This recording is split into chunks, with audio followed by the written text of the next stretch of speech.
bespoke radio for the masses. Headline edition, July 8, 1947. The Army Air Forces has announced that a flying disc has been found and is now in the possession of the Army. If the game is rigged, change the game. Game changer. I occasionally think how quickly our differences worldwide would vanish if we were facing an alien threat from outside this world. This is Fade to Black with your host, Jimmy Church, on the Game Changer Radio Network and KGRA, the Global Radio Alliance. I need your help to get to the year 1985. You're listening to Fade to Black with Jimmy Church on the Game Changer Network. Good evening. All right, here we go. Fade to Black. I love saying that. Fade to Black. Bespoke radio for the masses. Yeah, man, how you doing? Today's Thursday, February 4th, 2021. Let's do this, man.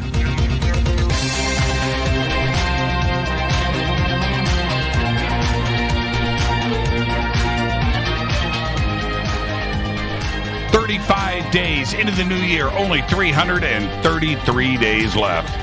We are live from a bunker somewhere in the middle of beautiful downtown Burbank, California. And I would like to welcome everybody listening all around the world, all across the United States. Hither and thither, to and fro, back and forth, up and down, east and west, north and south, far and near. This is Fade to Black for KJCR, the Game Changer Network, and KGRA, the planet. I'm your host, Jimmy Church. What is cracking, everybody? How you doing? How you doing? All right. It's Thursday. Yes, it is another Fadernight, and also tonight is our annual Conscious Life Expo special preview event. We do this every year. Tonight, two very special guests. We have Robert Quicksilver with us for the first time, I might add. And Serena Wright Taylor joins us. Yes. We're going to go over everything tonight about the Conscious Life Expo. It is February 19th through the 21st. I will be your host. All right. So, ConsciousLifeExpo.com is where you want to go. We'll be mentioning that a few times tonight. We'll have that up in Twitter for you as well and throughout social media. And if you go over to JimmyChurchRadio.com, you can click on the banners that we have over there too as well. If you can't, type in ConsciousLifeExpo.com into your browser. And I understand. I don't do it. I'd rather click. It's easier. All right. Now, let's see. Hold on. Oh, really? I didn't click the network feed. All right. The network feed just went out too as well. I apologize. I'm excited about the show tonight. It's our CLE 2021 special preview. And with Quicksilver and Serena, and then followed by open lines all night long. Best night of the week. And on top of that, I'm so excited because I know what's waiting for me at home for dinner. Yeah. Do you want to know? Do you really want to know? Okay. All right. So that's tonight. And there you go. Now, a couple of things that I wanted to mention, and I really mean this because I popped it up in Twitter today. I think I did it anywhere else, but I definitely did it on Twitter. You can follow me on Twitter at JChurchRadio, and so you can go check out what I'm talking about. In that, right now we're in the middle of two series. Well, we're watching a bunch of series right now, and there's a trend where I think Netflix and Amazon went through a phase where they would put up the whole season all at once. And now, and that was fun because you could binge, if you're like me, you could binge an entire series in a night, maybe 2 nights, and get it all in one long movie, right? It was so great. They're not doing that anymore. And maybe on I mean, I don't see it now, but so we're watching a few things right now. We're watching American Gods. I think there are 4 episodes in there. That's on Stars, and that's great, by the way. Adult, but great. And but we're watching. I found this series. It's on HBO Max. It's called Painting with John Lurie. And he's an artist, a painter, and a musician. And I'm only 2 episodes in. The new episodes air on Friday nights, so you have to wait for it, right? But we're in the middle of this. And I've got to say, if you want to see something compelling, something strong, something that, what TV should be, go check that out. It's called Painting with John, and I've got it up in Twitter. And that's all I'm really going to say. I mean, he's very talented. But there's other things that are going on. It's very, very philosophical at points. I think you're taking a look at yourself through him. Very well done. It's funny too as well. It's got some great moments. But anyway, Painting with John. Go and check that out on HBO Max. And then there is, now we're only in episode 2, Resident Alien. And this is it's all about us, so go and check it out. Yeah, it's I'm not going to give anything away. It's about an alien, an ET, an extraterrestrial, visits Earth and gets stuck here in a town in Colorado called Patience, Colorado. Okay, so there's that element. But last night, I'm watching episode number 2, and I popped this up on Twitter and going through it, and there is a sheriff, female sheriff. She is the partner of Big Black, who is the the sheriff of the town. Well, anyway, so she's like in her home, and she's watching TV. The lights are off, and she's got this look on her face. And you're thinking, man, what is she looking at on the screen? She looks pretty, what's the word? Passionate. And then it cuts, and she's looking at Giorgio Tsoukalos. Right? And there's this moment, and Rita had just fallen asleep, and it was so cool. I almost woke Rita up and backed it up so she could see it, and she missed it. But I popped that up in Twitter today, and I reached out to Giorgio, and I'm waiting to hear back.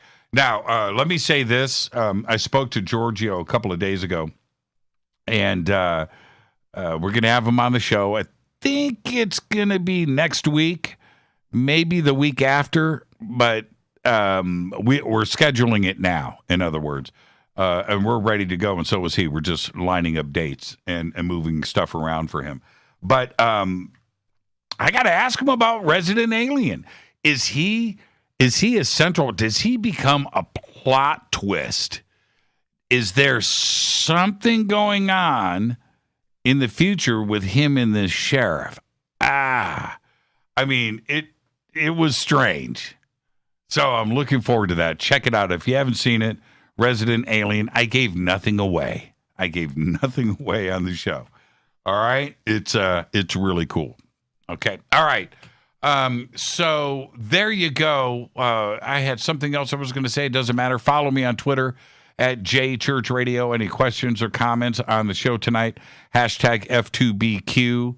Hashtag F2B is the Sandbox, which is on fire. Yeah, it is a great show.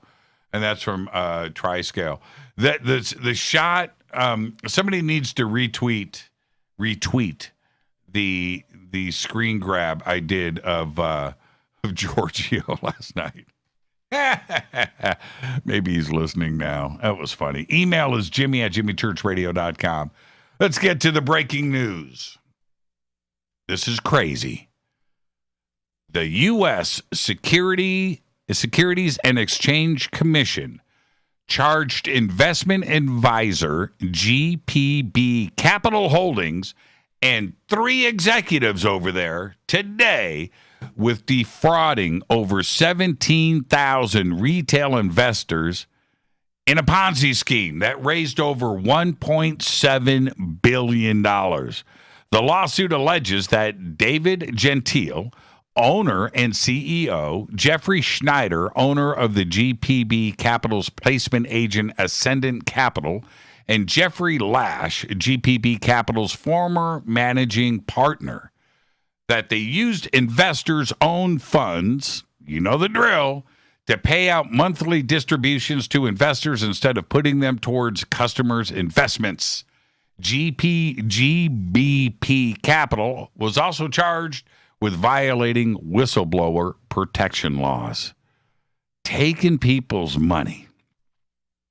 Just take $1.7 billion.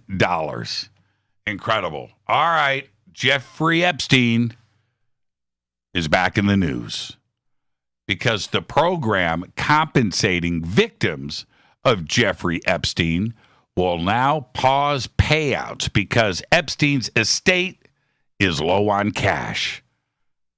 Program administrators announced all of this earlier today.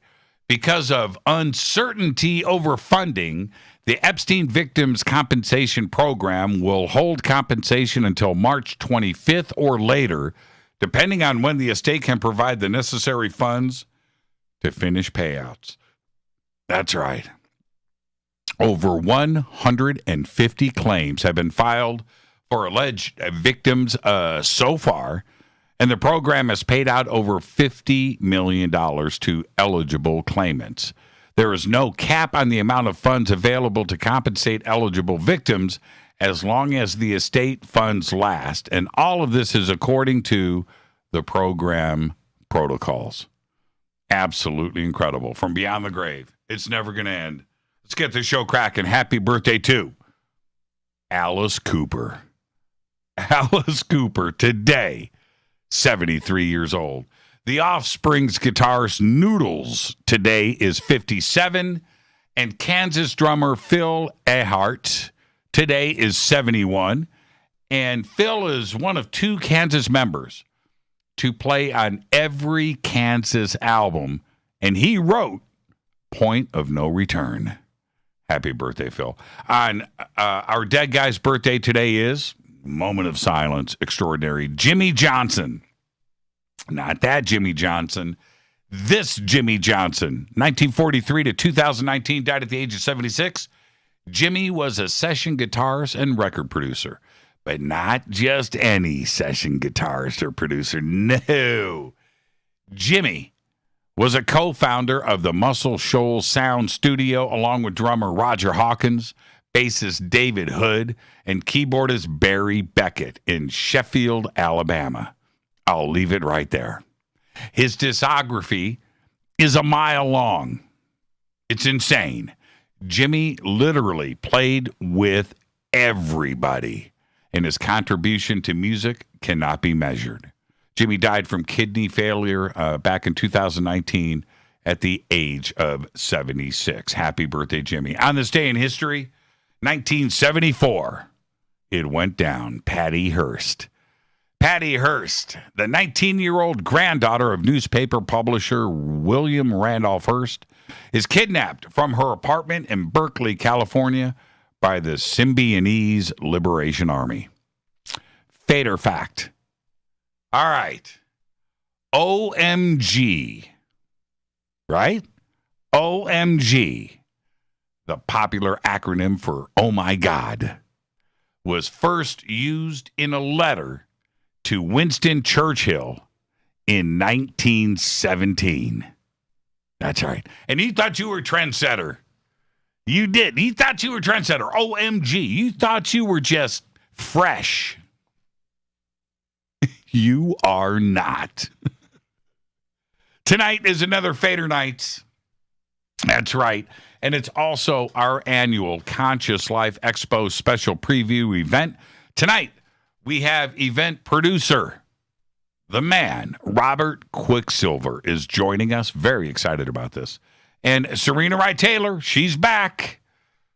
That's tonight, followed by open lines all night long. All right, I'm not opening up the phone lines for a bit, so everybody can just relax.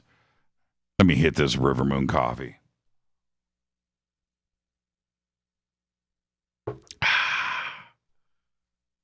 Man, that's so good.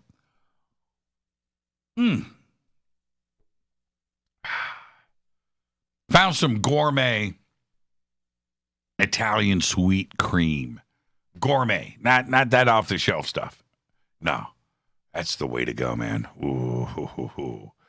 Rivermoonwellness.com. All the links are over at jimmychurchradio.com and their Amazon store, the Game Changer blend, the Fade to Black blend, best coffee in the world. Everybody knows it now. River Moon Coffee, thank you. And when you go to River Moon Wellness, check out all of our Black Moon products, CBD. Black Moon products. Oh, man. Under eye serum, Black Moon. Yeah. CBD. I'm just saying, go and check out all of the Black Moon products as well over at rivermoonwellness.com. All right. I got a lot to say tonight. I'm going to run out of time. But Avi Loeb, Harvard. Avi Loeb is making the rounds. He's on all the media. He's out there doing his interviews. And I got a hold of Avi last year and said, "So, Avi, when you coming on the show?" "Well, I'm in the middle of this book. As soon as I get the book done, I'll come on." Well, the book is done. It's called Extraterrestrial. And Avi was the cat when Oumuamua did its flyby. He jumped up and said, "Hey, wait a minute. Took a little bit, 6 months." But he wrote a paper with one of his other physicists, and it wrote this paper. It said, "Hey, Oumuamua might have been extraterrestrial." And then it was built by an intelligent civilization outside of our solar system, and it was maybe part of a spacecraft. Maybe it was a solar sail. He said a lot of different things, but the book is now out. And for somebody like that, he's not, how do I say this? He's not bending. And many have tried to get him to bend. He's not bending. I've heard a couple of interviews with him by other physicists, and I'm not really happy with what's going on. And I was listening to this interview with this physicist, and the leading question, out of the gate was, "So, Avi, when you look at, the astronomers of the world, you look at the astrophysicists of the world, you look at the quantum physicists of the world, how many of them believe that we've been visited by extraterrestrials? And how many of them are interested in looking for this and seeking answers?" And Avi says, "You know what? Nobody." And the physicist is like, I don't want to say who it was. He may be on the show soon, but he's like, "See, yeah, exactly." And he's trying to embarrass Avi. Avi is not flinching. He has not blinked. But I find this very interesting for a lot of different reasons. Is Avi onto something? I believe that he is. Oumuamua entered our solar system from interstellar space, took a left-hand turn, right-hand turn, depends if you're up or down, below or above the sun, but made a left-hand turn, hit the afterburners, increased speed, left the gravitational pull of the sun, even if it was in the gravitational pull of the sun. It appears that it wasn't.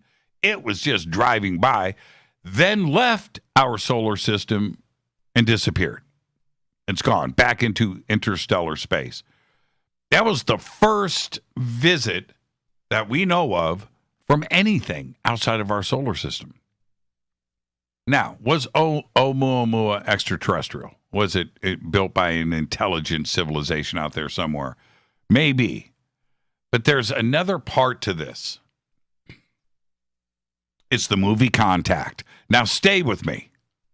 Stay with me. Because when you look at Avi Loeb and what he is presenting, and he's out there on the circuit right now speaking very loud about this, we have to take a look at the movie Contact. 1997, Jodie Foster, right? The first communication from an extraterrestrial civilization. Carl Sagan wrote the book with his wife, Anne Druyan.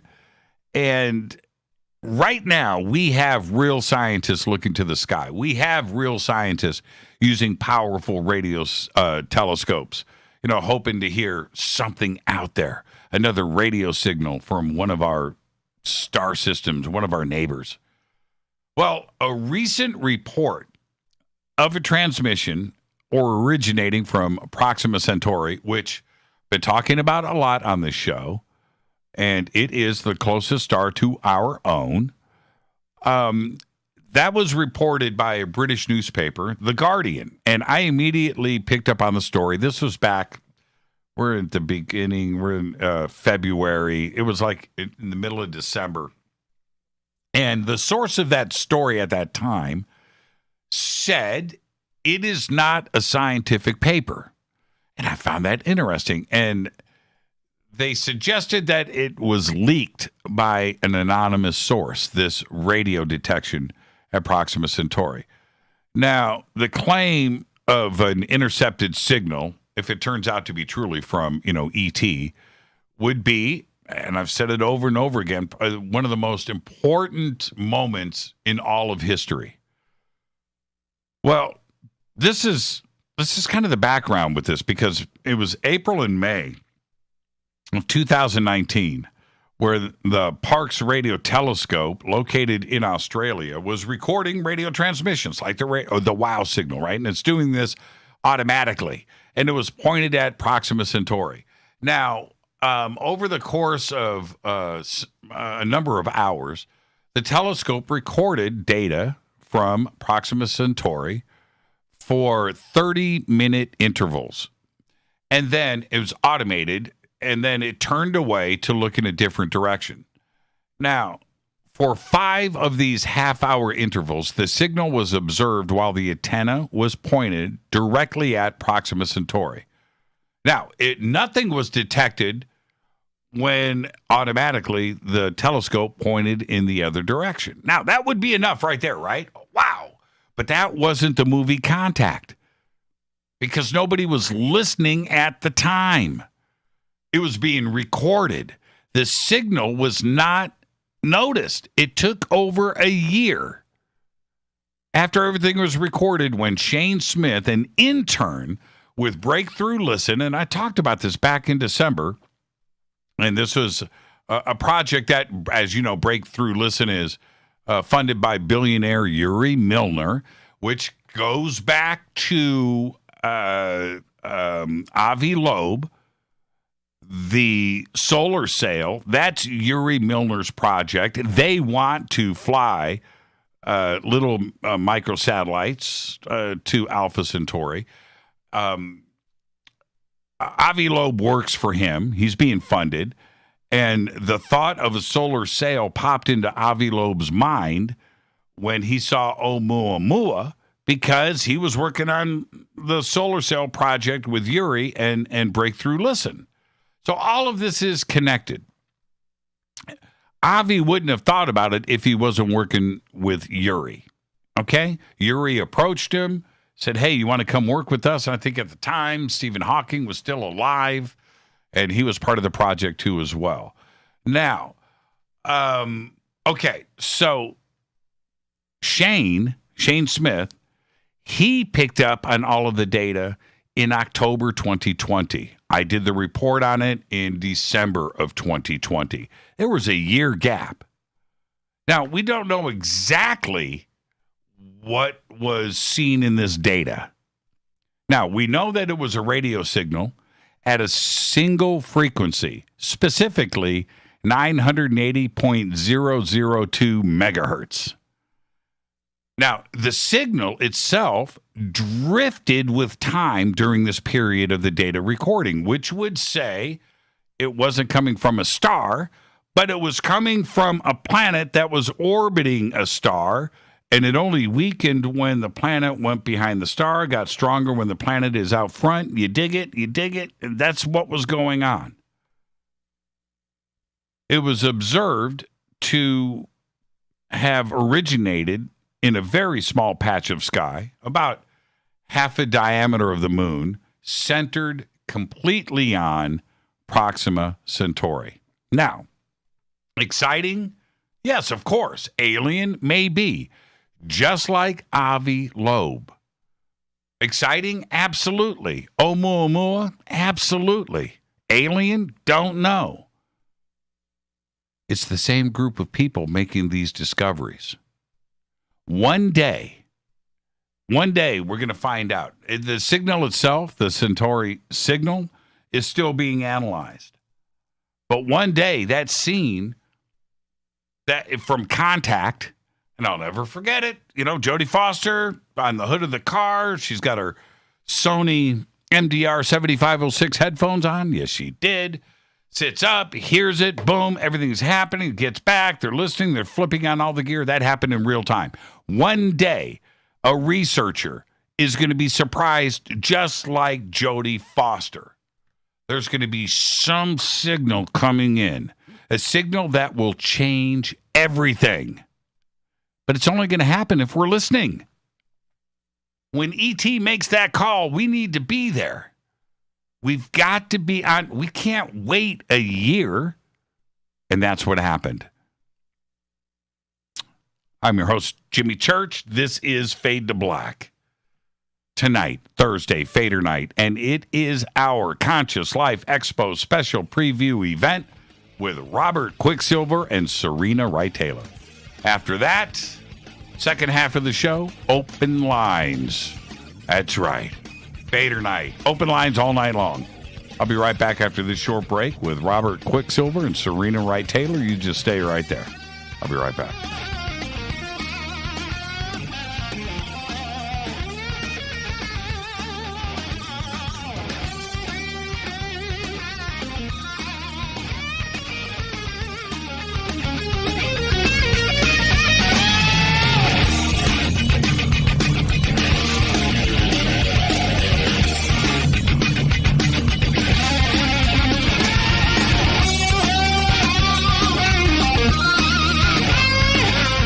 This is Nicole Church, daughter of you-know-who, and you're listening to Fade to Black on JimmyChurchRadio.com and the Game Changer Network. You're listening to Jimmy Church, Fade to Black. Fade to Black will now pause for alien identification. The station that talks the net. KGRA Radio. Introducing the Game Changer blend from River Moon Coffee that delivers a customized blend made specifically for the Fadernauts. If the game is rigged, change the game. It's a bolder cup with some bite. Game Changer is the coffee of choice for those that prefer an organic dark roast that is slightly lighter and milder, but it's still dark. With wild notes of pecans and chocolate with a rich, balanced, full-bodied cup that is roasted to perfection for a great coffee to start your day, as an after-dinner coffee or anywhere in between. Artisan, small batch roasted to perfection. USDA certified organic, all River Moon coffee is freshly roasted and packaged in the USA. Just go to rivermooncoffee.com or click on the banners over on our site and use the promo code F2BBLEND for 15% off of your order today. rivermooncoffee.com. This is the only way forward. This is Fade to Black. Make contact. KGRARadio.com. This is Jimmy Church of Fade to Black, and you can get our podcast for just $2 per month. All you have to do is click on the podcast banner over at jimmychurchradio.com. Hi, folks. It's troubling times, and fear is pushing emotions, which in turn pushes health the wrong direction. Do you ever get an ache because life is uneasy? Try Life Change Tea at getthetea.com. Life Change Tea works on your digestive tract, helping to move food through quicker and comfortably so your health is spot on. Life Change Tea may not help with world issues, but it will help with your digestive issues.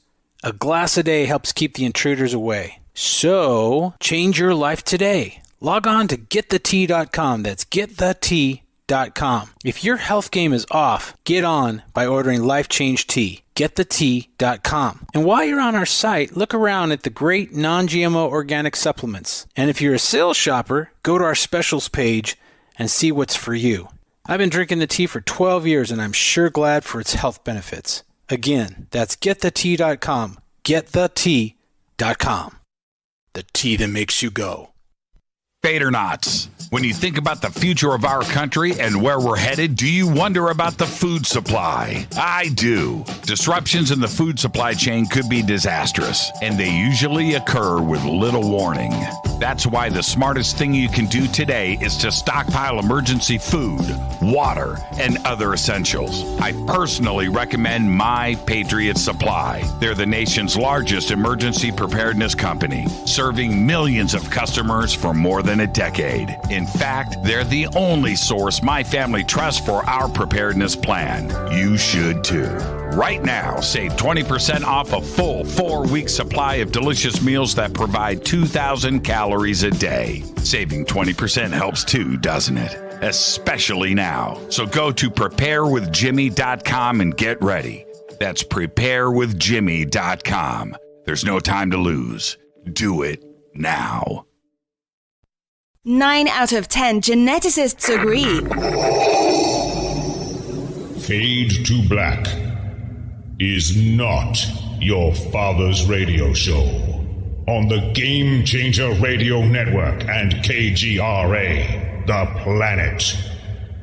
Hi, this is Rob Reiner from Anvil, and you're listening to JimmyChurchRadio.com.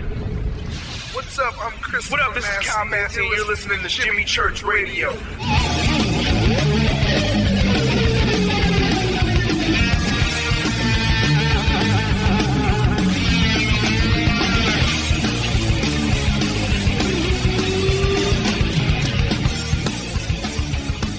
All right, welcome back. Fade to Black. I'm your host, Jimmy Church. Tonight, Thursday, Fadernight. That's right. And this is our annual, we do this every year, our annual Conscious Life Expo special preview event. Tonight, we've got with us for the first time Robert Quicksilver, and Serena Wright Taylor is back with us. Everybody knows and loves Serena. And this is what is so exciting for me. Robert has been doing this event now 19 years. That's what he says. I think it's more like 40.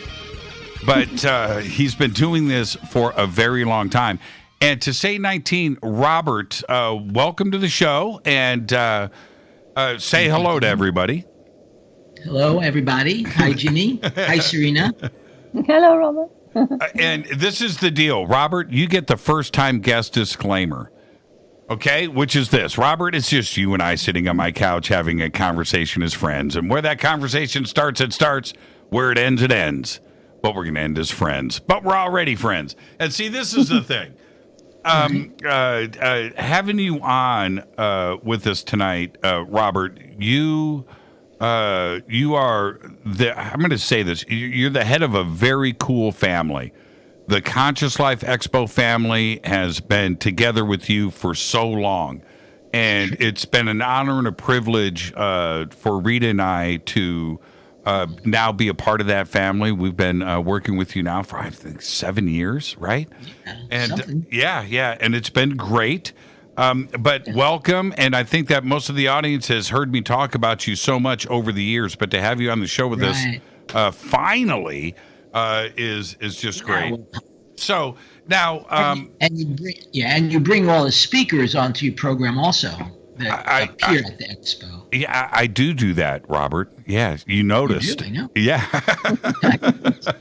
Well, those are the top speakers around. You want the show because they're like awesome, people. Linda and Adam Apollo and different people. Amazing. Yeah. Well, this is the thing. And let me ask you this. over the years, and this goes back a while, but I would look at the Conscious Life Expo lineup, 10 years ago, and I would go, oh man, how is this possible? And looking at that, 40, 50, 60, 70, 80 speakers over a weekend and looking at the excitement of it, how is it possible that you put something like that together year after year? Here's what comes to. I'll give you a serious answer. I was my entire adult life. I had a manufacturing company that manufactured commercial furniture. That was like, I owned the company, and everybody used. So anyway, all the skills I just got from first. I came up just doing carpentry work, and then it grew and grew and grew. And so that set of skills, administration and, and staffing, I just I learned all that over the 25 years running the manufacturing company. Anyway, so my point only is that Conscious Life Expo is like a manufacturing company.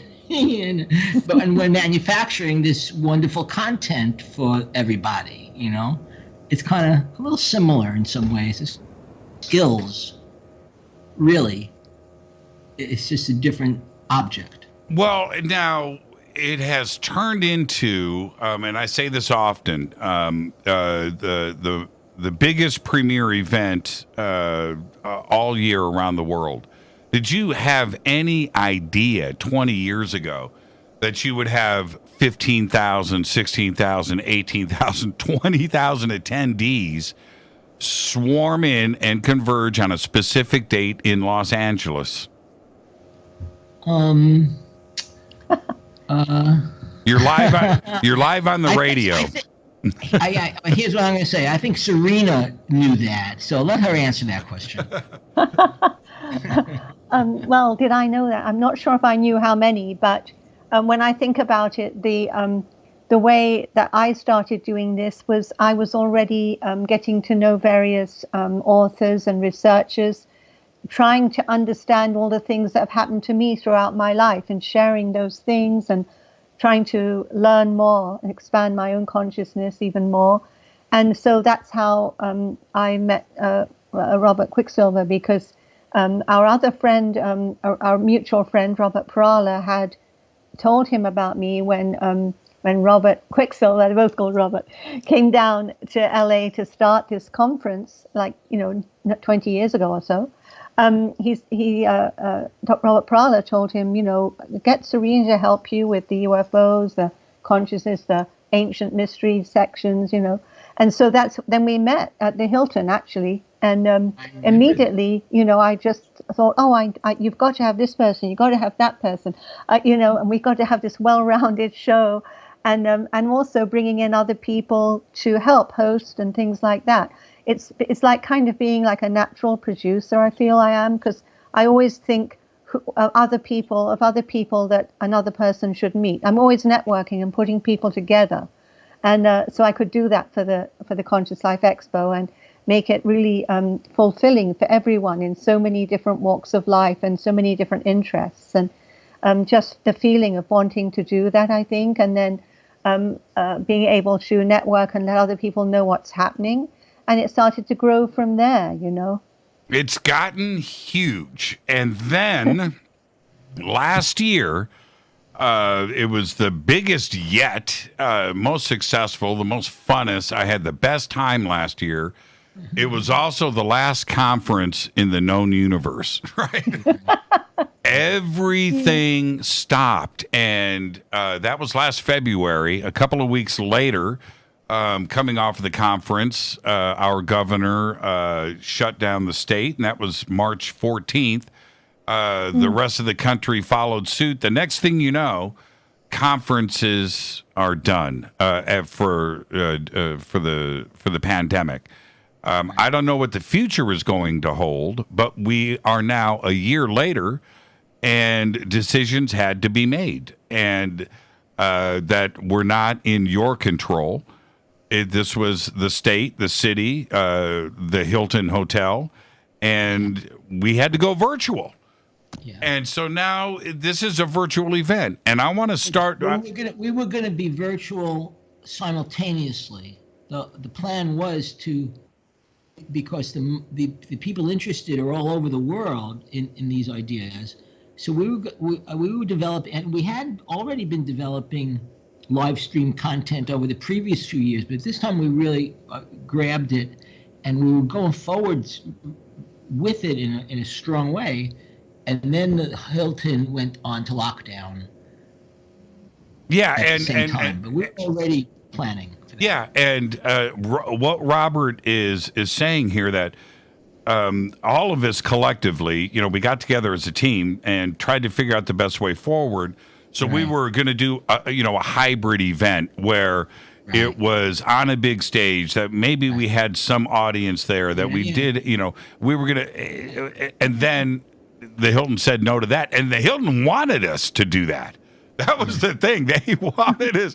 They need the business, and so moved everything over to virtual. And the virtual hybrid event is probably a sign of the times, and maybe a way to move forward for everybody, concerts and sports and everything else, and including conferences. I don't mean to interrupt, but I want to distinguish when we think of like online and virtual events. I want to distinguish that what we're producing here is not just like another webinar or Zoom room meetup. We've hired, this is really exciting, a television production company to produce the live stream production aspect of the event, with all the kind of TV level production equipment and control rooms and stuff like you would think. And so what we're going to be presenting is not like just another webinar or Zoom room.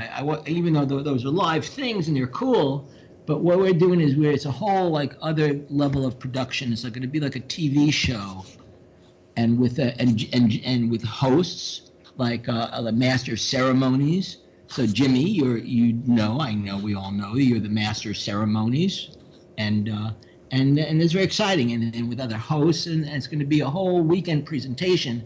It's not like anything else that's out there virtually anywhere, and that's only on the speaker side. I'm going to go on because I love this stuff. The other side is on the exhibit side.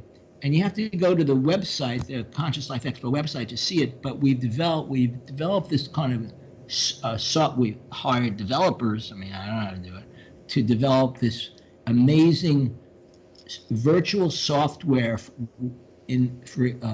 exhibit halls, where you come in and you adopt a character, an avatar, and you walk around a virtual exhibit hall and interact with other avatars and with vendors. And there are vendor booths all in this amazing landscape, and it's like nothing that anyone has ever seen. And it's just so anyway.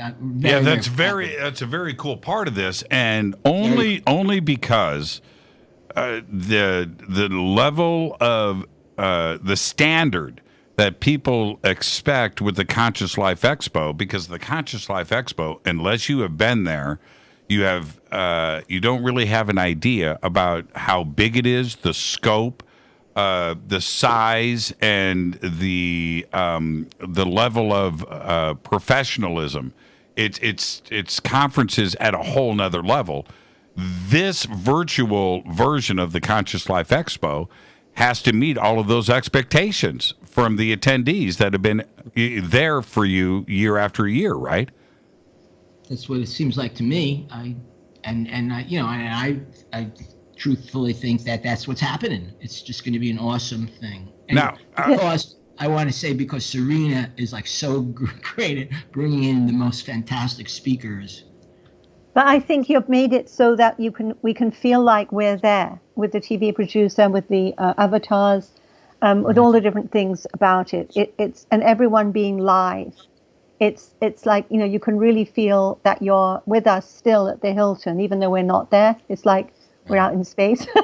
Well, but we're all together. And to bring something different. And like Robert just said, Quicksilver. I just called him Robert. I've never called him Robert in my life.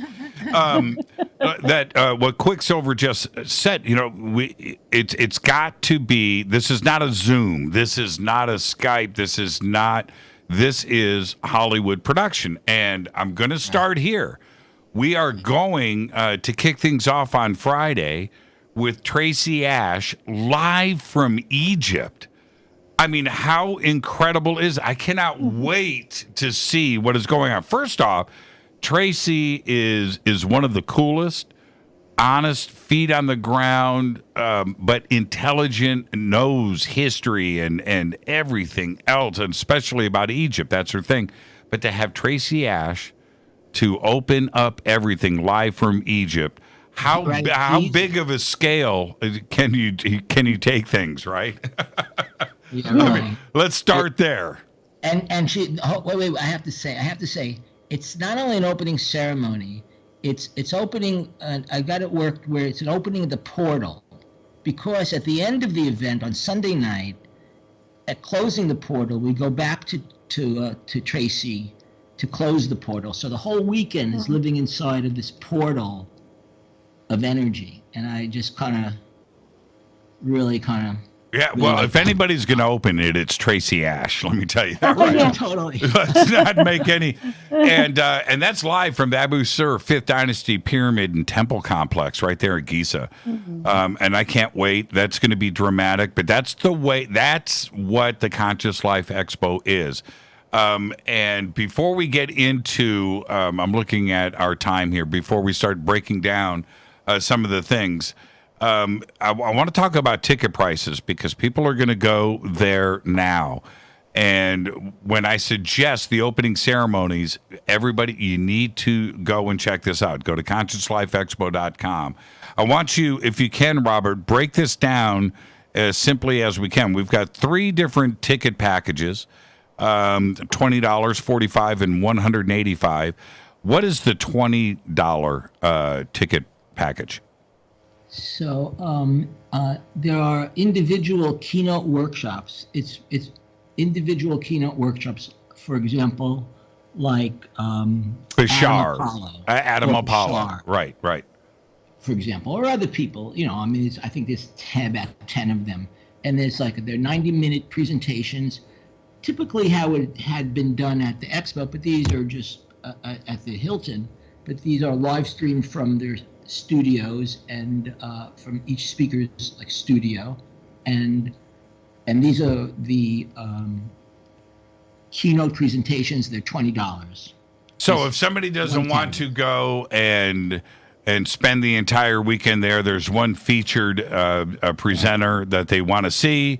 They can just go and do that. Absolutely, and they get the exhibit hall at the same time. No extra cost. Right, so you can go and create your avatar and go and visit the virtual vendor area. Totally. All of that with the $20 package. That's pretty cool. Now, $45. What's the $45 package? So the other, besides your keynote workshops, we've organized, because some people might be interested in an idea like healing or ascension or UFOs. UFOs. And so, instead of people having to search around, this person, this speaker, that speaker, we organize it where a few speakers, 3 or 4 maximum, are grouped together, not like in a panel, but like one right after the other, speaking to the same subject, like UFOs. Right. And so Serena I don't recall who they are, so Serena will know who they are. So who are the speakers going to UFOs, Serena? Yes, for instance, there's 2 UFO segments. And the one on Saturday that I'm hosting is called Extraterrestrials, The Real Facts. And we really wanted to talk about not, just the UFOs, but who's in them. And are there different kinds of ETs here and people who've met ETs? And whether it's someone who, whether you are here for the first time and you're listening for the first time, or you have been listening to these speakers for a long time, there'll be something new for everyone. And for instance, Paula Harris is first, and she's going to talk about human-looking extraterrestrials that she knows that she's interviewed people who've had those experiences and researched those cases, and even they're going on now. So she will talk about that. Nick Pope will talk about the government, what they know or what they don't know, what they're not telling us. And then my husband Douglas, he's actually a contactee who's an artist, and so he will talk about the exoplanets. Right now, he's actually at this minute painting another painting of an exoplanet. So that's his latest thing that he will talk about, and his experiences in that. And then Linda Moulton Howe. And she's going to talk about the Grey Ebens and how they are not just the biological or like the AI type one. They're really, really wise. And she's going to talk about those and what the military have told her, what the her contacts have told her. So that's really interesting. And that's going to be on Saturday. And then there's another UFO event that Jimmy's hosting on Sunday. And that's called UFOs and Future Contact. So that's also Paul and Nick and Linda talking about the future and what we're coming to next, and what we can do to contact ETs and to live, in a way that we can be in alignment with them. Also, when I'm thinking about Sunday, before I forget, I was just noticing we have a lot about the future on Sunday, because we have the keynote by Whitley Strieber, and he's going to talk about what will happen to us, and I think it's good actually. So, but what has happened and what will happen next, and he's going to give his keynote at 1 on Sunday, followed by William Henry, and he's going to talk about the soul dilemma, the future of humanity, and then we talk about UFOs, future contact. So what incredible lineup there on Sunday about the future. And so, of course, there's 2 keynotes there. And William is also going to be on Jimmy's Ancient Mysteries. Of course, that's the first thing on Friday, Ancient Mysteries, Secrets Revealed. That's right. I'm hosting that too on Friday. Yeah. That's the segment. It's funny. Quicksilver said, Jimmy, you're going to work all weekend, man. That's it. You can rest on Monday. And then we have the $185 package, Quicksilver. What is that? Well, that's all. That's basically all access all weekend, and of course it's impossible to do that. So it comes with like a VOD, a video of the entire event. Video on demand. Yeah, video on demand. Yeah, for the next 30 days. So you could watch what you watch, and then you have the whole rest of the month to watch whatever you watch. Yeah, because there may be something going on channel. There's 2 channels, channel 1 and channel 2. Right. And Dr. Sarah Larson, very cool. She is hosting. She's my co-host. She'll be hosting channel 2, which is the consciousness side of the event. We have healing. The healing consciousness side, and then we have the UFO and ancient mysteries side on channel 1.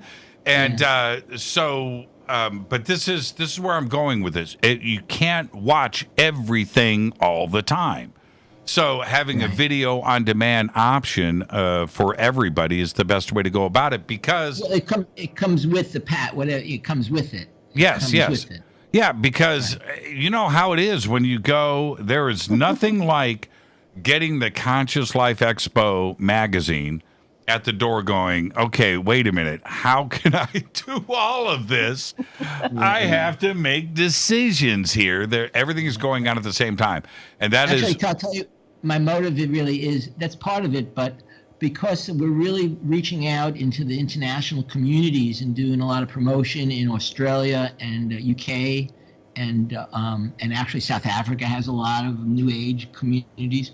And so the time zones become become an issue. So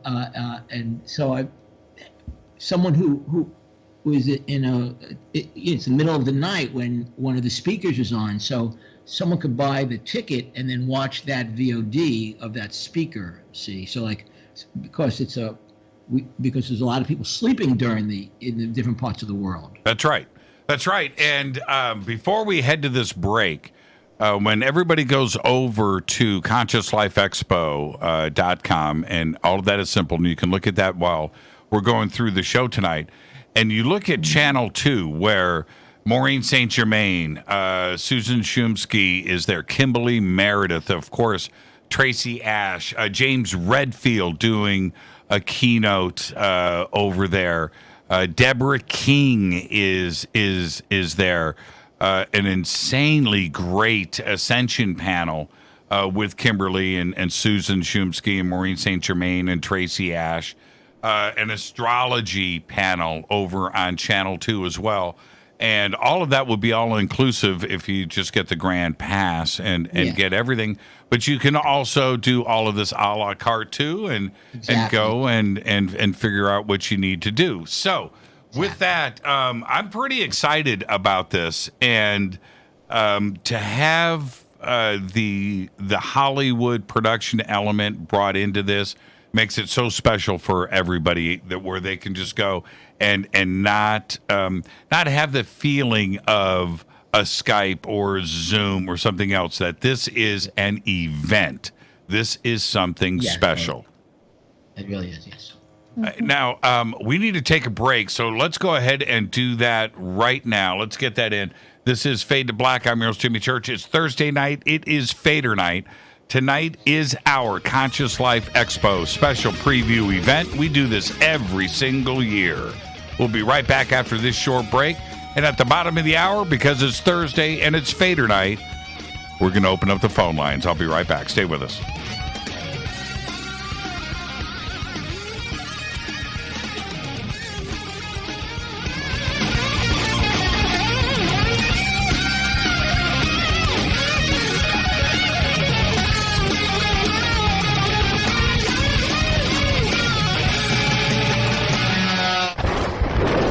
This is Fade to Black with Jimmy Church on the Game Changer Radio Network and KGRA, the Global Radio Alliance.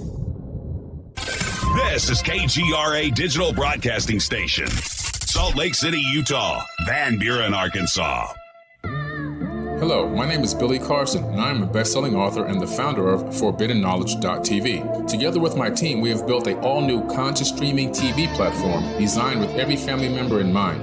If you have ever wanted to travel the world and attend lectures and workshops from your favorite speakers but weren't able to, look no further. ForbiddenKnowledge.tv. There are dozens of workshops and lectures from speakers you know and love. We have also included amazing categories to assure that your consciousness is entertained and elevating on a daily basis. Amazing interviews, ancient history, ascension knowledge, wisdom teachings, documentaries, conspiracies, mysteries, health and fitness, conscious cooking, meditations, finance, yoga, and so much more. To start your free trial on any mobile device or computer, surf to ForbiddenKnowledge.tv. That's Forbidden Knowledge with the number 4, ForbiddenKnowledge.tv. Again, visit ForbiddenKnowledge.tv today. Listen, I know, and you know, that you've always wanted your first crystal skull. Or maybe you're a collector just like me, but you just don't know where to go to find the real thing. Then I met Carolyn Ford over at EinsteinTheCrystalSkull.com. Carolyn is the guardian of Einstein, one of the most respected ancient crystal skulls in the world. All of her unique skulls have been imprinted sitting with Einstein in his sacred lodge and are carved from the finest gemstone and materials. Imprinting is the process of receiving the ancient wisdom from the master skull or master computer. Einstein, the ancient crystal skull. To see Carolyn's current collection of crystal skulls, just visit her store at EinsteinTheCrystalSkull.com or click on the banner over on our site. Don't forget to use the promo code Jimmy at checkout to receive 10% off of your order today. That's promo code Jimmy. Finding your first or next crystal skull is easy. Just visit EinsteinTheCrystalSkull.com. When you take the beans from Central America with dashes of Indonesian and African mixed in and then roasted to the dark side of Fade to Black, you create the ultimate brew of fringe. Introducing the Fade to Black blend from River Moon Coffee. Yes, River Moon's darkest customized roast was created for the love of Fade to Black. The alchemy of masterful roasting and smoke the beans is in every sip of this full-bodied, dark Java. I need my coffee dark, deep, with distinct bittersweet chocolate highlights, just like the bunker. Leaning further into the darkness of the roast is Fade to Black Blend from River Moon Coffee. Just click on the banner at jimmychurchradio.com and use the promo code F2BBLEND for 15% off of your order today. Hello, I'm Katie, and you're listening to my main man, Jimmy Church, on jimmychurchradio.com. Hi, this is, and you're listening to my good friend, Jimmy Church, Fade to Black, on the Game Changer Network and the KGRA Digital Broadcast Station. This is Toby Kebbell. You're listening to jimmychurchradio.com. Don't hurt me, Jimmy. I'm only little. Hey, I'm Adrian Grenier. And this is Ari Gold. We're the Honey Brothers. We are also Honey Brothers. Hey, I'm Adrian Grenier. And I'm Ari Gold. We're the Honey Brothers. And you're listening to Jimmy Church. The Revolution. This is Jimmy Church of Fade to Black, and you can become an official Fadernight by just going to our membership section at jimmychurchradio.com. Hello, this is Serena Wright Taylor from Conscious Life Expo, and you're listening to Fade to Black with Jimmy Church, who holds the Lucky Pony record for the best astrological chart since 1963. True story. This is Micah Hanks of the Gralien Report, and you're listening to Jimmy Church on Fade to Black, across the globe on the Game Changer Radio Network and the one and only KGRA Radio, The Planet.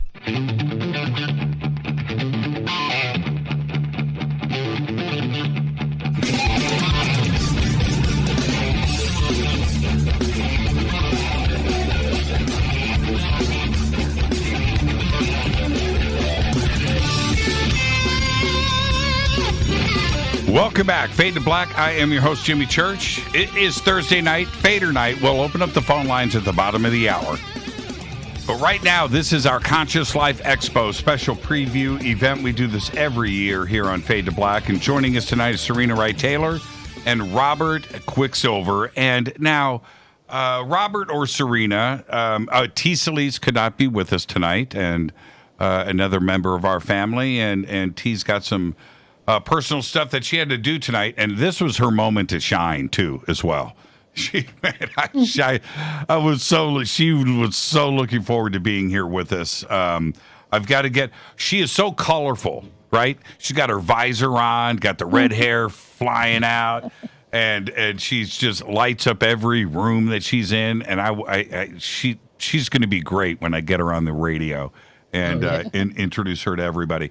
But one of the things that she was going to share with us, of course, one of the centerpieces of the Conscious Life Expo for everybody, myself included, is the vendor area. That's where you go for the volume, the excitement, and that's where all the action is. And that's T's world. She's not with us tonight, and one of the things that Robert and T have put together with their team is this virtual vendor area. How does what everybody's talking about is this avatar? I've been getting emails about this, right? Okay, so how does somebody go and create their own avatar? The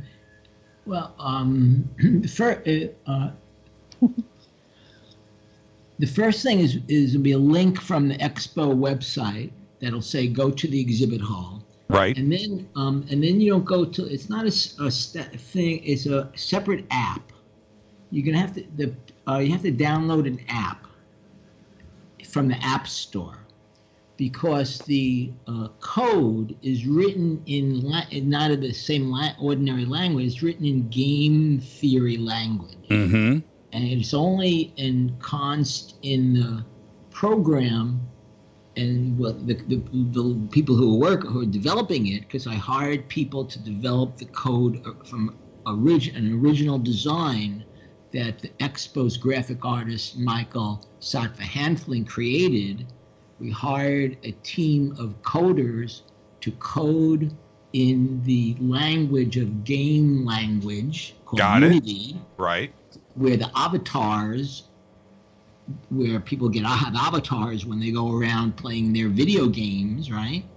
So it's a whole. So anyway, so starting from scratch and starting from these original designs for an exhibit hall and the dome. If you have to go see, you have to see it. Of course, you've seen it, Jimmy. You know what I'm talking about. And it's like this amazing art design for an exhibit hall, a futuristic kind of cosmic exhibit hall in some way. I think of it, so it's truly augmented.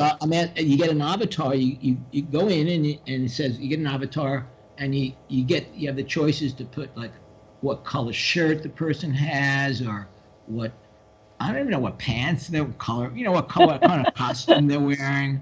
I don't know. It was too complicated for me, so I just anyway, and then you walk around the exhibit hall and you have a name and kind of look a little like or something that has your name on it. You make up any name you want, and you walk around and interact with not orally. We're working on that, but just right now it's just in text messaging. Interact with other avatars, and with vendors, and it's gamifying. It's gamifying the Conscious Life Expo in the vendor area, which is the future. I mean, this is the future, and people are used to it now. With an avatar and going up and interacting and typing, your text and introducing yourself and talking. But now you can go into a vendor booth, interact with the vendor like you would normally, which is what is great about the Conscious Life Expo is that vendor area. And you can't have a Conscious Life Expo without it. And at the same time, I hear. At the same time, we all. Like rubbing shoulders with people physically, we can't. I mean, as you're saying that, I say, well, that sounds cool, but I wish I was still there at the Hilton with 10,000 people all around me. Kind of. Well, you have to do it somehow, right? You had to figure out a way to do it. I couldn't believe when I saw everything in its earliest stages how cool this actually was, and. It's an internet world. It's a gaming world today, and everybody understands it. It's not going to be confusing. Everybody knows what apps are, but they're going to be able to go and do this in an interactive, the augmented reality dome that you were just referring to. Right. You see it, and it is so cool. I mean, it is great. Fade to Black's going to have their booth there. Yeah. I'm going to be hosting the event. I don't know how much of my avatar time I'm going to be able to get in, but I'm really looking forward to this part of the event. Now, I want to talk about a couple of other things really quick. We've got a lot to talk about before we start to run out of time, and that is at the end of Saturday night, we're going to have live music from Los Angeles. We're going to be doing that, and Susan Shumsky is going to be doing a guided meditation for everybody. And this goes globally across both channels, right? Right. Yeah. And there's other individuals also contributing into the guided meditation. And that's from 8:30 to 10:30. And then on Sunday morning, we're going to have, and this is done every year at the Conscious Life Expo, we're going to have the Sunday morning universal prayer. Robert, right? Mm-hmm. Mm-hmm. Robert, we're live on the radio. Okay. I found that. He's already in universal prayer. Robert's meditating now. I'm watching. But yes, so every Sunday morning, the universal prayer. And who's going to be doing that? So, a yogi from the inside the program. You'll see Mystic Journey TV. Right. So everyone in Los Angeles knows Mystic Journey Bookstore. So they've what that is. I'm answering your question. They've opened up creating a Mystic Journey TV, and so they're going to be doing the universal prayer. And I don't know exactly more than that. And Serena, you have put together. We didn't mention. We've got Paola Harris is going to be with us this year. Yeah. And also back is Jason Martell. How cool is that? Isn't that great? Yeah, he's coming on Friday to be with you for the Ancient Mysteries. he actually starts it off. So that's great. Ancient Mysteries follows the opening from the pyramids in Egypt. So that's so perfect. And then Billy Carson and William Henry are going to be with you. And I was also going to mention just before the last thing on Saturday, before the live music, you're interviewing Richard Dolan. You probably talked about that a bit already on the show. But that's a great event from 6 to 7:30 on Saturday. Well, see, and what makes that so special is Richard. For both of us, Richard always speaks. He has a presentation that he puts together. Okay, and that's a solo thing.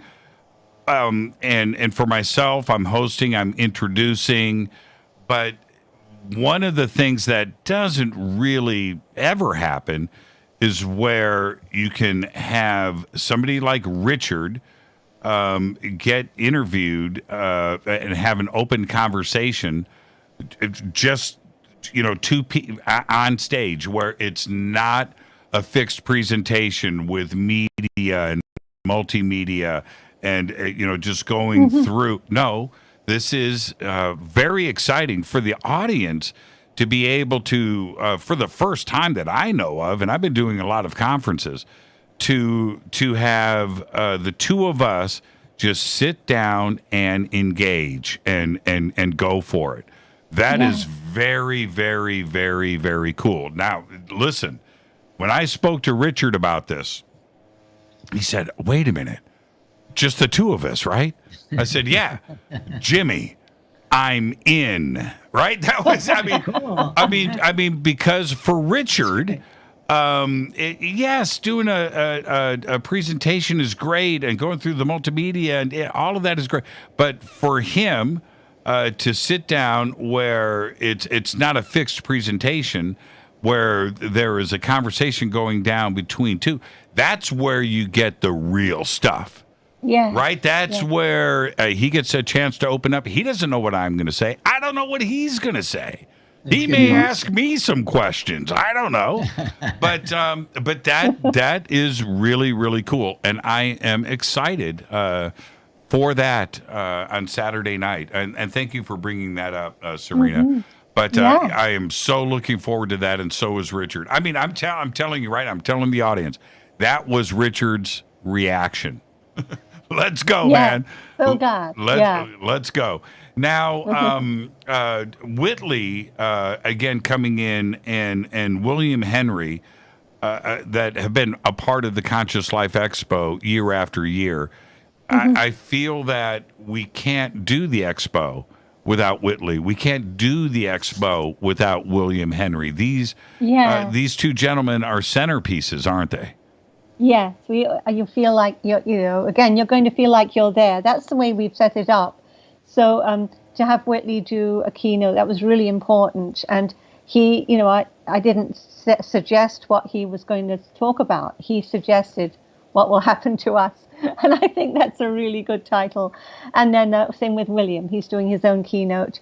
So William's doing the keynote on Sunday, and he's also, of course, on your panel, The Ancient Secrets Revealed. And there's this other incredible, not panel, I'm sorry, a segment really, but there's the Science of Consciousness segment, which is sensational, and that's on Saturday morning.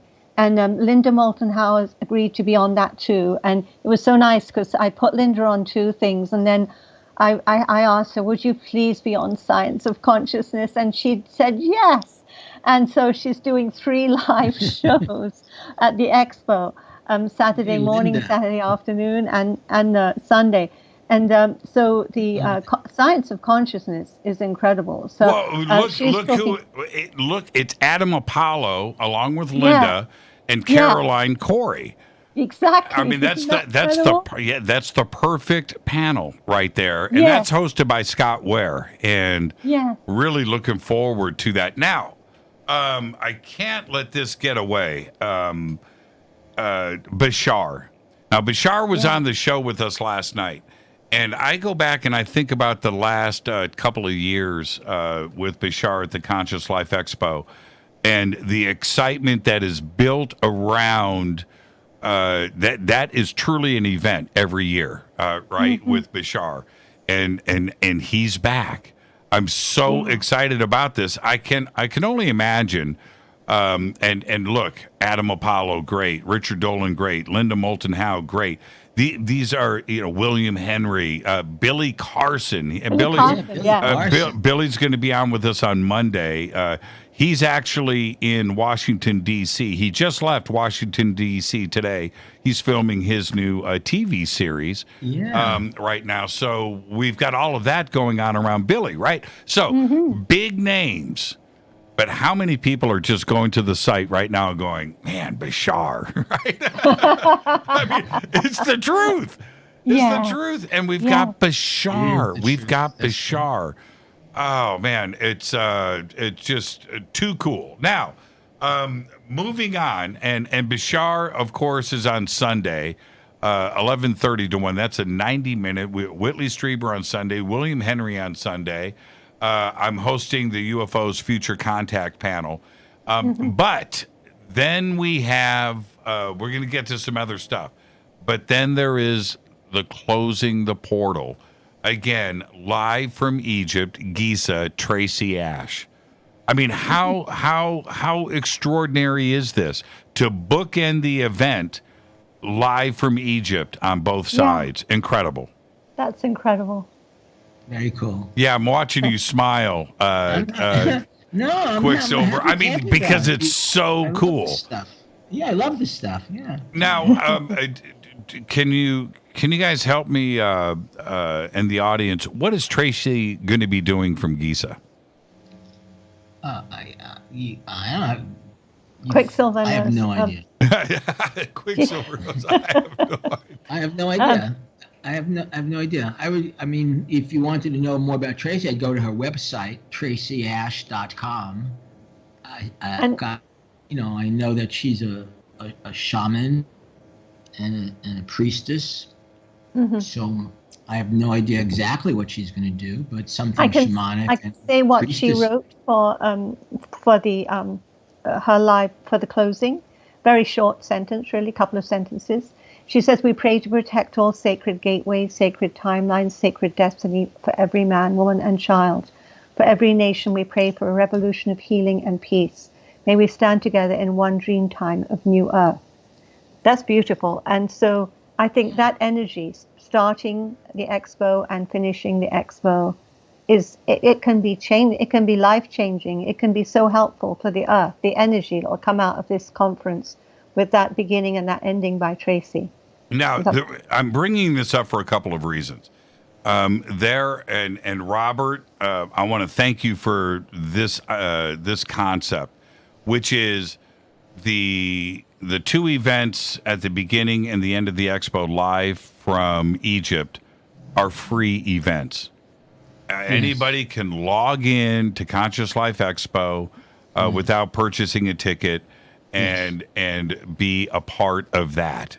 And that is just very cool for you to do, Robert. And then on Saturday night, the music event and all the way through the guided meditations.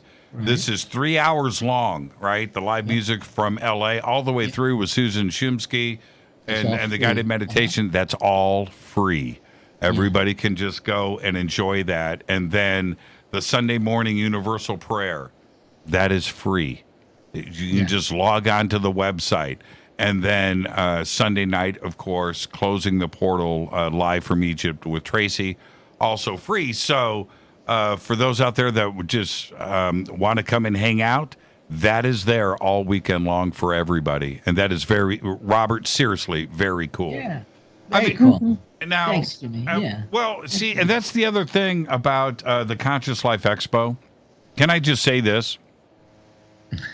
When you arrive, let's say that, funds are tight. The ticket counters weren't at the front door of the Hilton. They were not, right? If you wanted to come in and hang out at the lobby and experience that you didn't have to have a purchase ticket to go and hang out and enjoy the Conscious Life Expo. And that's the way it has always been, hasn't it, Robert? Well, I would distinguish the paid events where the speakers, are putting their effort, so not everything's free. No, that's not what I'm saying. Okay. Let me frame this a different way. What I'm saying, Robert, is you didn't have ticket takers at the front door of the lobby. Oh, yeah, that's true. No, you could come in and hang out and do your thing. And this is and this is another version of that for me. Okay, well, There's a music stage when we're at the Hilton in the front lobby. Yeah, and someone could just sit there and listen to that. Exactly. See, Robert's not used to live radio, Serena. You're a seasoned professional. This is great. I don't know about that, but then at the Hilton also there's a smaller ticket for the day to just come in and walk to the booths and see free lectures, and then there would be a little more if you want to see workshops, because the expo pays all the speakers, and of course usually flies them in too, but we always pay all the speakers. So there's a choice of the different levels of how much you want to see and do. And even if there's always something free as well. Now, excuse me. when everybody goes to the website and you go to the 2021 schedule, which is there, you've got Expo at a glance, but then if you click on the 2021 schedule, which is what we are talking about tonight, everything is clearly colored coded. And so you'll see the gray areas in the schedule are the hosted content. The green areas are free events. The purple areas, the blue areas are keynote speakers. And then the themed events are in purple, and it's all color-coded all the way down. It's very simple. It's easy to navigate, and you can sign up from just about any page there and go and get what you need, right? Yep. Yeah. Now... and you can buy a day pass, or you can buy the whole thing. And like you said, there's free. There's also admission to the 3D virtual exhibit hall. Comes with those tickets as well. Now, I want to close with this, Serena. The last 3 years, and you and I hang out a lot and we talk, but the last 3 years has been pretty exciting for the UFO community. For you personally, what do you think is going on? Are we getting to disclosure, which is part of our conference this year? Are we getting close? Yeah, I think we are. And I think that something could be changing this year. I kind of feel that, and I talk a lot with Linda Moulton Howe, and she does as well. So we want to see what happens in June. But I think, and then, I do a lot psychically, so I don't know if other people are getting this, but I feel like 2022 is really important. So there could be some stage this year, but an even stronger disclosure in 22. Something might happen that's, it can't be dismissed, sort of thing. Well, you've been researching and have had your own experience since you were a little girl. Yeah. This has been a part of your life for decades. And then here we are, right? 2017, 2016, 2017, 2000. Did you ever think that we would get to this point? Pretty exciting, I think. Yeah, it's better than I thought, actually, because I think that it's being more accepted now. And by everyone, and people are not fearful, and like the things that we're presenting at the expo, there's different kinds of extraterrestrials. They're not all just looking the same, and even the ones that do look a little odd, some of them are very good and very deep and very wise.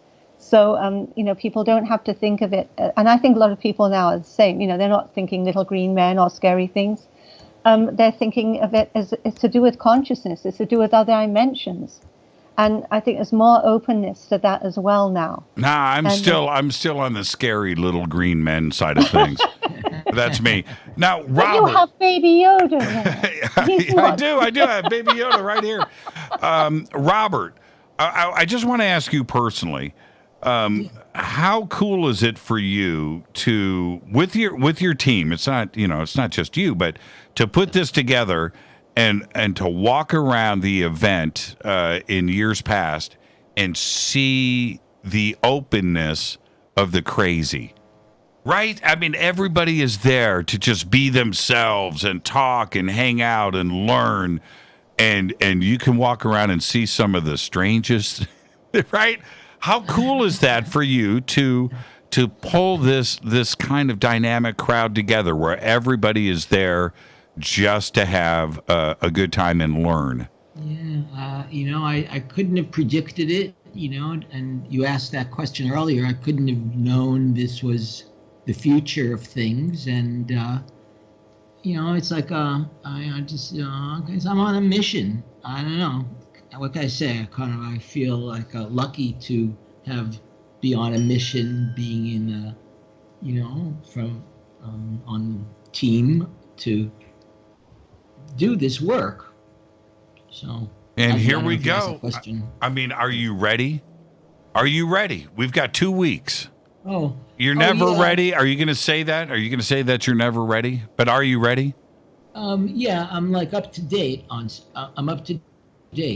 stuff. I'm a little behind on some email blasts, but that's about it. It's so funny, Serena. Every year leading up, we're at about this time where you and Robert and I and Rita, we get together, throughout the year, and we're discussing and planning, and working really hard. And I always look at Robert and go, man, are you ready? No, man, I'm not. I'm not. And, it's a week before the event. And Robert, you ready? No, man. and it'll be it's smaller. It's smaller. Yeah, the needs get smaller, but then it's the day of the event. And I get there and I get to see Robert, and now he's smiling. The pressure's off. Now he can just let things run for 3 or 4 days and sit back and just enjoy it. So we're almost there again, Robert. Thank you so much, my friend. Okay, well, thank you, Jimmy. Thank you. Thank you. And I have to say, you were really an inspiration for putting the event together.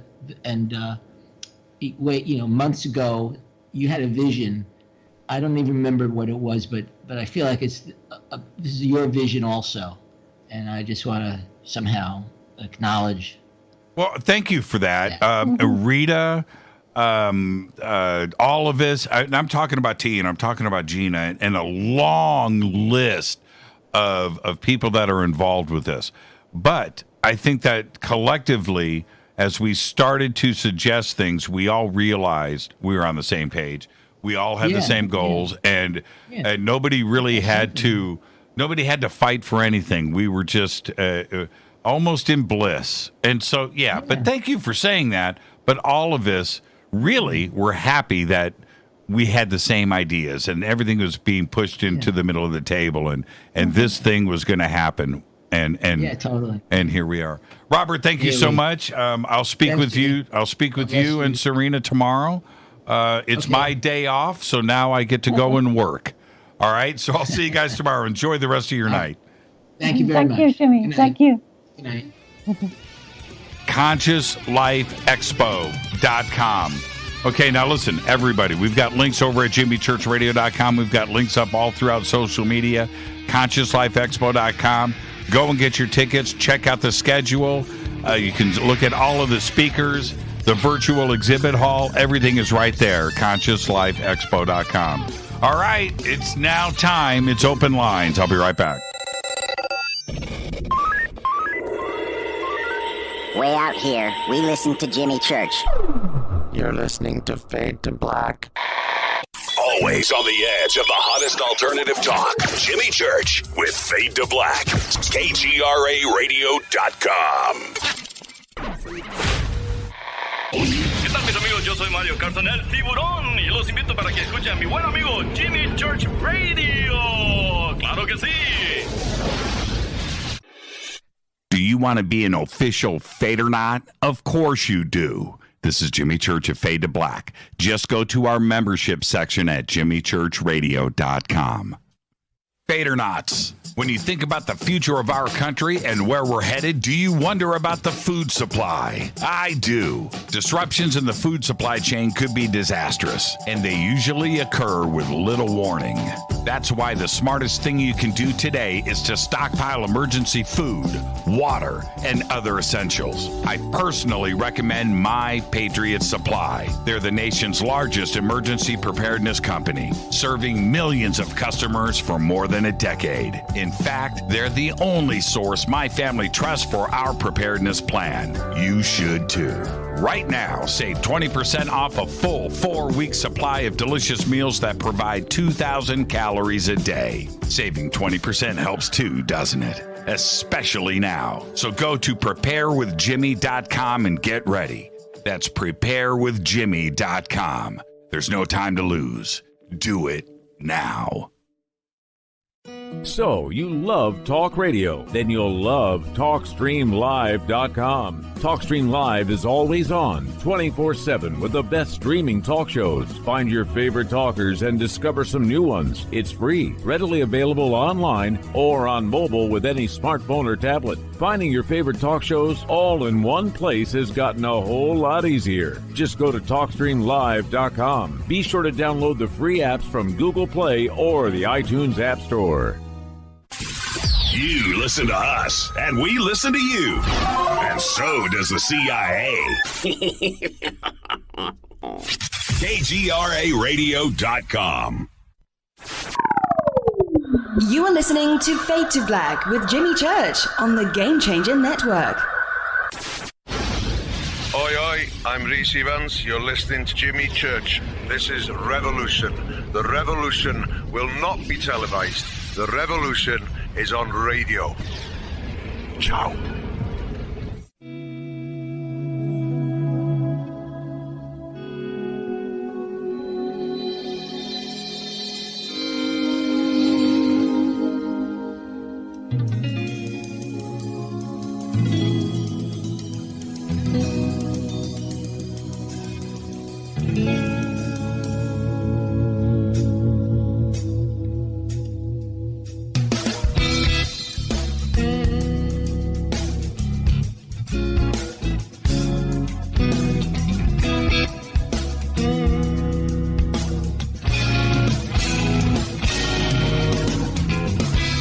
Welcome back. Fade to Black. It is now officially Fadernight. 747-228-2051. 747-228-2051. Sarah just tweeted out, I just got in my car after 15 minutes of unburying it. Yeah, I was speaking with a friend of mine today. Lives up in Oregon, and talking about the virtues, the wonderful things about Southern California. And I moved here because I was done scraping the windows of my car every single moment of the day, every time you had to drive. So there's that. And that's on the outside. So you scrape the ice off the car, you're cold. You need to make sure you have an ice scraper in your car, one that you haven't broken. And you know how it is, oh man, I don't have an ice scraper. Digging through your car, you find a CD case, scraping your windows with the CD case until it breaks. You know what I'm talking about. Then you've got to get in the car, start it up, turn on the defroster, wait for that to kick in. Now, what you've just scraped off on the outside of the car, that's refreezing. You got to do another scrape. You got your windshield wipers on. You got your rear window defroster, and you got to wait for the car to heat up before the heater kicks in, and you're dealing with all of that. You know what? And then all of that can only happen after you shovel your driveway, right? Shovel your sidewalk from your front door to the driveway, and then you got to go through the routine on the car. Now, look, I understand that there is half of the country right now is listening to me say these words. I get it. I've been there. I know. That's why I moved to Los Angeles, and my thoughts are with everybody out there that has to deal with it, right? And I was talking about it with a friend of mine today that had to dig out their car this morning. And I said, man, that's why I love. And he said, look, I'm coming to L.A. in a week, and I'm going to be hanging out for a couple of months because I can't deal with the winter. It's everything else that's up here, right? And so we had this conversation about right now, Los Angeles, for Rita and I, our family lives here, right? But there's a lot of weirdness with Los Angeles and Southern California. It's never been like this before. And it's just, just not as fun as it used to be. And we've just come off of a year of the pandemic. And right now, Southern California is the center of the known universe when it comes to the pandemic and what is happening here. And it's like, man, maybe it's time to go. So I'm going to get to phone calls in a second. But I just said the reason why I came to Southern California. I've been here now for 35 years, enjoying the winter months are awesome here. If we choose to move, do we stay in the same climate zone, right? Southern Texas, Southern New Mexico, right? Southern Arizona. These thoughts, right? Florida. These thoughts, Georgia, right? These thoughts, how far north is somebody from Southern California willing to go? How far north? Wyoming, right? Montana, the Dakotas, Minnesota, Colorado, right? Northern Utah, Oregon, Washington. 6 months, 5 months, 4 months out of the year snowed in. I just spent a year in lockdown in Southern California. I don't know if I want to go north into the snow where I'm going to be snowed in and dealing with the cold. No, I'm going to want to come back south. So what do you do? I don't know. I don't know what's appealing out there. And I was looking at all of this data, and Rita's listening right now going, Church, you're saying way too much, man. You're saying way too much. In that, I'm talking about the cold and the hot and Southern California and things. Rita, she's fine with the cold. I'm not. I don't want to paint myself in the corner with Rita, but I don't know. Even Las Vegas, it snowed there last week, right? Las Vegas, roasting hot in the summer, 130 degrees, so hot your eyeballs melt, and then it's snowing there in the winter. I want to avoid that. So I don't know. Maybe we're just going to stay in Southern California forever. Maybe that's it. Maybe we're just destined to do that. I don't know. I really don't know. I don't know. Sarah Ann, I feel for you digging out your car today. All right, 747-228-2051. Let's see who is up first. Hi, you're live on Fade to Black. Who's calling? It's me. No, it's not. No, this isn't you. I got to keep this thing. Okay, you need to speak. You need to speak up. Can you hear me? Can you hear me now? Okay. Yes, you're live. Sorry, I'm losing my voice. It's Jeremy, Jenny. This is Jeremy. How are you, Jeremy? Yes, sir. Well, I'm good, man. Had a good day. I'm putting together a little Zen garden, finding my center today, and that's probably what you need to do. You need to get up there in the Sierras and lose yourself in nature for a little bit. Sounds like to me getting soft there on lockdown. Yeah. You've been locked down for a year. You've been locked down out there for a year. Well, we all have. We all have. We all have in our own way. So somebody just posted, why isn't Jimmy on KGRA? I have no idea. I didn't know that we shut you down. I don't know. I'm seeing this for the first time. So I am going to jump over to KGRA right now and send them a text and go, dude, what is going on? Let's see here. I'll do it here. Let's see. You've been deplatformed, Jimmy. Yeah. So what's on your mind, Jeremy? Oh, not much, man. I told you I'd call you back, so I did. So I don't know. What do you want to talk about? This lockdown, the coronavirus. It's on you, man. You're the caller. You're calling me, Jeremy. Okay. You're calling me. Tonight is the night where I don't ask questions. This is my night off. Okay. There's a little Boston accent. The coronavirus, what I've learned about it, if I'm getting the correct information, is it's a canine virus. That's what. It's a what virus? Canine that they discovered in canines back in the 90s. In dogs? That's the information in dogs. Nah. And so, that's the information I've seen. I'm not sure if it's it's correct, but that's some of the information I've seen. I mean, are there? I mean, we're different DNAs. Are there viruses that are normally transmitted between dogs and humans? They don't get colds when we get colds. They don't get the flu when we get the flu. You know, but there was a virus or a bacteria, I think it was called parvo back in the day, that affected their respiratory systems, and I don't know if it's related to that or not, but it could be. I don't know. But humans don't get parvo.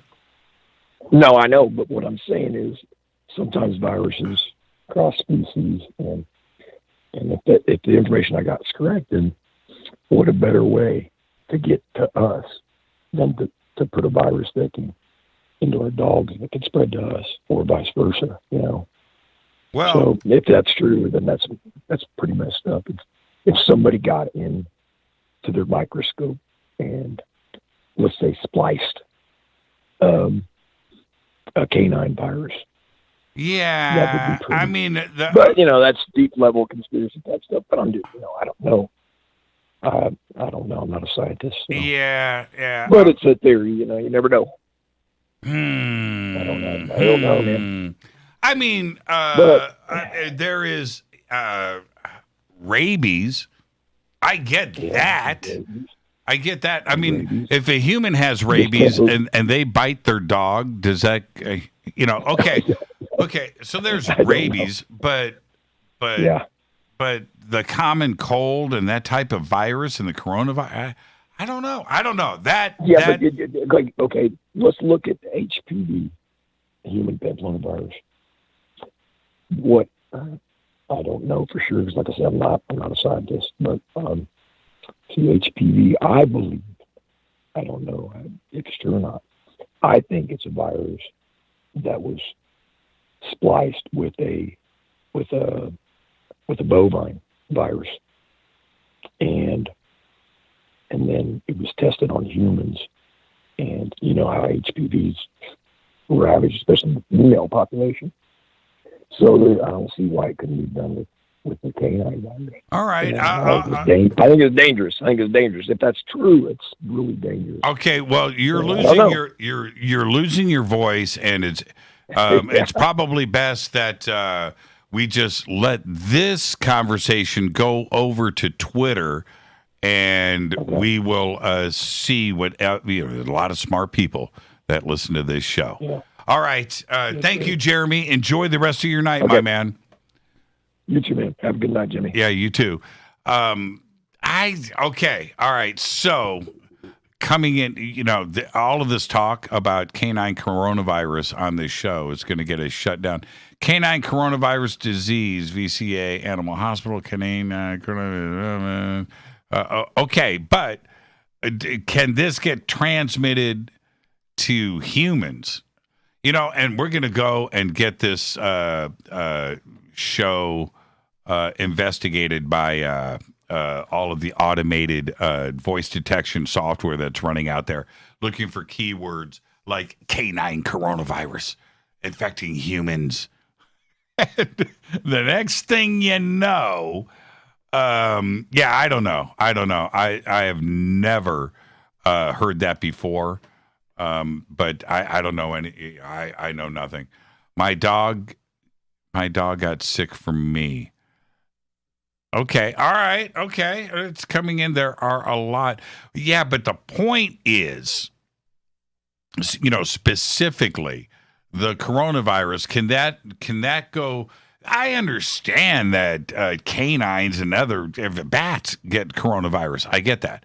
But to get it to mutate, to go from chickens to humans, or go from bats to humans, or dogs or cats to humans, and backwards. What was didn't 3 gorillas get coronavirus a couple of weeks ago? That was in the news. All right. Where did they get it? Don't know.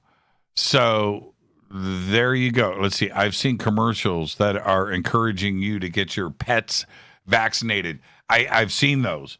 And how is it possible where right now you have to wait in line, you have to wait a month to go and get vaccinated, but apparently there has been a pet vaccine for coronavirus that has been ready to go and distributed, and you can just take how does that work? I'm just saying. It's not a conspiracy. I'm just saying, how does that work? Let's go to the phones. Hi, you're live on Fade to Black. Who's calling? You're live. 3, 2, 1. Hate to do it, man. You got to be ready to go. You got to be ready to go on Fade to Black. There is no grace period. Okay? No grace period. Okay, let's swing it over to here. No grace period on Fade to Black. That's it. No, you do. You got a grace period. 3 seconds. Hi, you're live on Fade to Black. Who's calling? Hey, Jimmy, this is Matt from northern Minnesota. How are you tonight? How are you? How's the snow? Yeah, we don't actually have all that much snow, maybe 12, 15 inches on the ground, but it's going to get really cold. I guess this weekend, lows of maybe close to 20 below and wind chills in the 40, 45 degrees below zero, which is pretty cold, but we'll get through. We do every year. So how come you don't have the Fargo accent? Minnesota. Yeah, well, do I have a Minnesota accent? I don't No, know. you don't. I've heard. No, you sound. I've lived here my whole life. I don't know. Say gravy. Gravy. Yeah, you're not from Minnesota. I'm not buying it. Not buying it, man. Not buying it. Yeah. Okay, no accent and no snow. I'm not buying what you're selling. Okay, Matt. I'm just. Yeah, I get it. You have to get it. You have to. I mean, no, you don't have the accent. I've got plenty of friends from Minnesota, and I've watched Fargo enough. But there you go. Okay, enough of the jokes. What's on your mind tonight? Yeah. Hey, the reason I called, I was up late doing some work, and I had one of your old episodes from 2016 playing on YouTube. And, your guest at the time talked about, at that time was talking about how negative the news often is, because negative news sells and whatnot, and how sometimes it's really good for your mental health just to shut it off if it's getting to you. And I was thinking, since the election, my intent is not to get political, but I was tuning into the news a lot online, so I'm on my computer a lot for work, and so every hour I check in on the news, see what's going on, and I could just feel my blood pressure boiling. But since I suppose a day or two after the election, I literally stopped the news. I never watched much news on TV, but on the computer, I wasn't going on to the news websites at all. And since the election, I've just totally mellowed out. Like, the quality of my life has been so much better the last 2 months or so. So I'm just kind of tuning it out. I know there's a balance between wanting to be a more relaxed person and being an informed person. I want to be an informed citizen on what's going on. So there's a balance there, but it's such a simple idea, but it's hard to do because we're so wired and we try to be so connected nowadays. But holy cow, just doing that, man, everything is just a lot better for me. And I think, just step outside, and even if it's 20, 30, 40 below, like it might be this weekend, things are just really good. And the fact that I tune the news out for the most part, it's really helped. So just wanted to mention that, because your guest from a few years ago commented on that, and it's really been really good for me. Is that 2016? So that was 5 years ago. Yep. Do you remember who the guest was?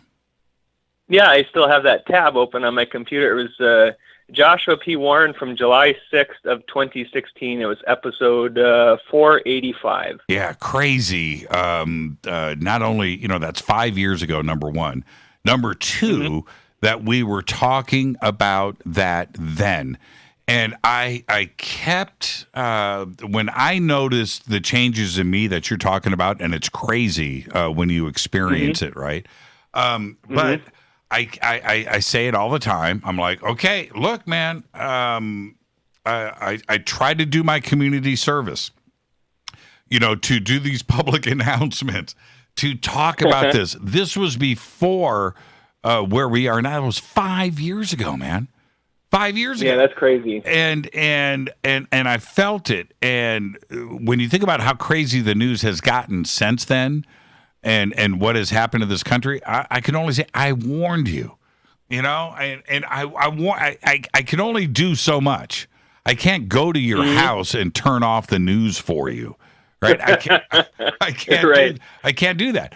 And I know that some people followed my advice, and it wasn't. This isn't medical advice. This isn't any. I'm not some professional, PhD that has done research into this. I only stumbled upon it because we left town for a few days. We came back. I turned on the TV. I felt my body change. I was like, you know what? I'm done watching the news. I'm done. Do you know how much news I have watched since 2014? News. Now, I'm not talking about a couple of weeks ago on January 6th, right? I'm not talking, I watched the news that day. I had to. But in general, if there isn't any breaking news, I don't have, forest fires in my backyard. Not that, but just news. How much have I watched? I bet total 2 hours and 7 years. That's it. Yeah, that's amazing. It's that's amazing. You know how my TVs at home today were not turned on. They weren't turned on during the day. Yeah. Were they yesterday? No. The day before that? No. They were not turned on. They get turned on after the show, dinner time, which for me is 11 o'clock at night, and I'm watching a TV series. I'm not watching the news. I'm watching a movie. I'm not watching the news. Right. That's it. That's it. And I am better for it. I'm better for it. And it's anybody should practice it. I get my news. It's very simple. Somebody's going to go, wait a minute, Jimmy. How do you know what's going on? How do you know what's happening around the world? Yeah. What are you know what? I've got my cell phone, and if there's breaking news, I've got a couple of apps that will let me know. And if I want to click on it, I do. That's where I get my news. If I want to read it, if I want to know more, I click on it. What I don't do is have that crap force-fed down my eyeballs all day long. And that's the way people get manipulated and have.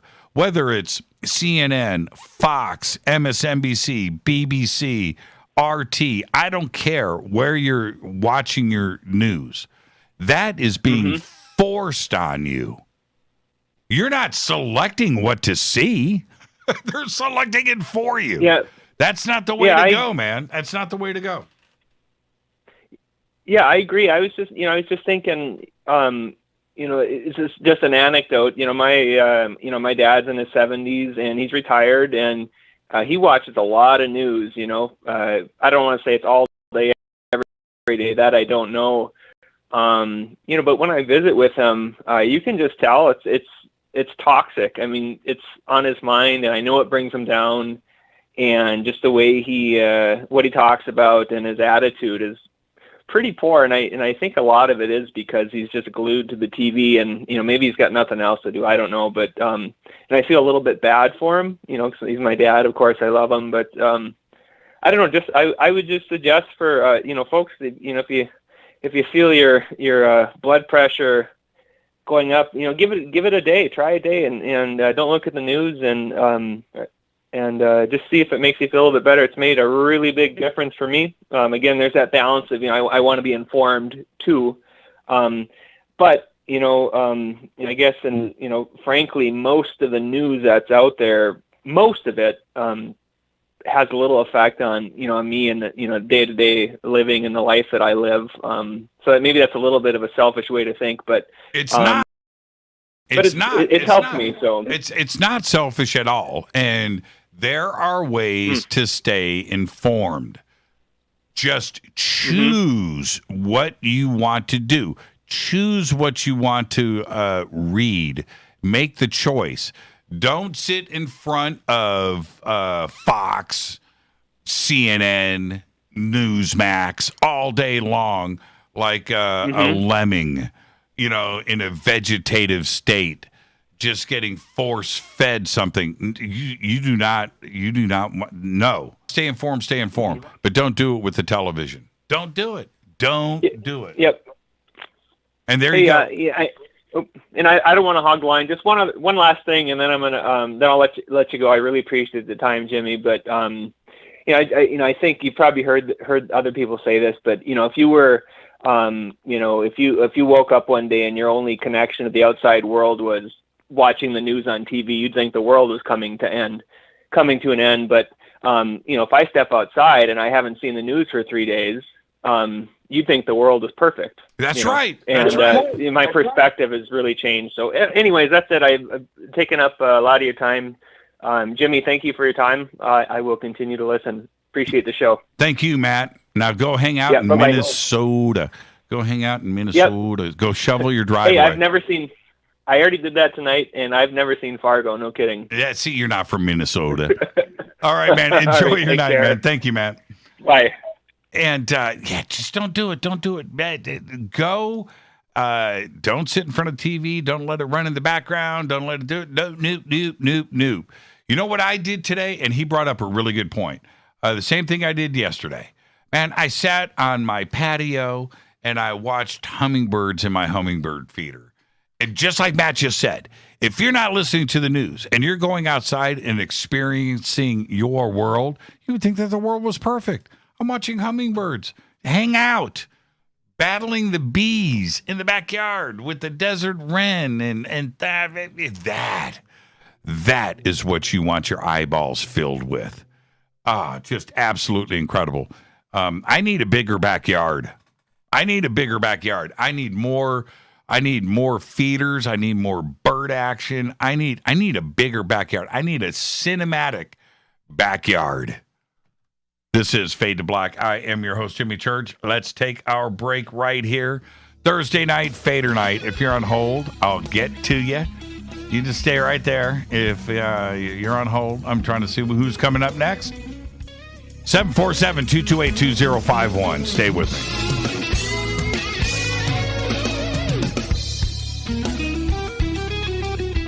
Hi, everybody. This is Rob Halford, the Metal Guard on JimmyChurchRadio.com. This is KGRA Digital Broadcasting Station, Salt Lake City, Utah, Van Buren, Arkansas. Why is it we're not very good with our health regimen until it's too late? We don't put oil in the car until the engine blows up. When the body's out of balance, your health is not so good. Give your body some love. Log on to GetTheT.com. That's GetTheT.com. Try our Life Change Tea, which cleanses you from harmful intruders. A clean colon is one of the ways to bring the body in balance. We also carry organic supplements to help you get where you need to go. So do your body a favor. Log on to GetTheT.com. That's GetTheT.com. You can even visit our sales page to save some dough. Does anybody call money dough anymore? Anyway, if you're looking for short, helpful health tips, go to YouTube and punch in Health Matters Now. That's Health Matters Now. So, log on to GetTheT.com, shop, get balanced, then learn some cool tips at Health Matters Now. You'll be glad you did. That's GetTheT.com. Your contact for current news and trending topics. KGRARadio.com. This is Jimmy Church of Fade to Black, and I only drink Fade to Black blend coffee from River Moon. Just click on the River Moon coffee banner at jimmychurchradio.com. Promo code F2B blend. This is the only way forward. This is Fade to Black. Make contact. KGRAradio.com.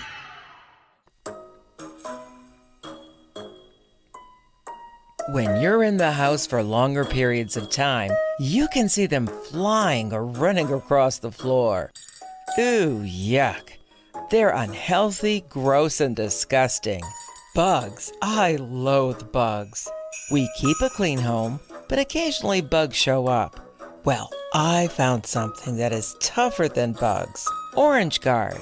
On contact, it kills hidden bugs, including ants, roaches, and fleas. Plus, Orange Guard is a residual repellent. All of the ingredients of Orange Guard are on the FDA generally recognized as safe list. Orange Guard may be used around food, humans, and pets. It comes with a 30-day money-back guarantee. Orange Guard. Available at orangeguard.com, Whole Foods, and Ace Hardware.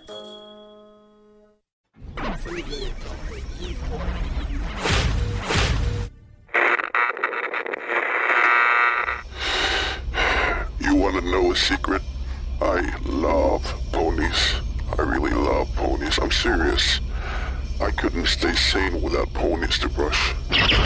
Why Fade to Black? Because you never got that pony, damn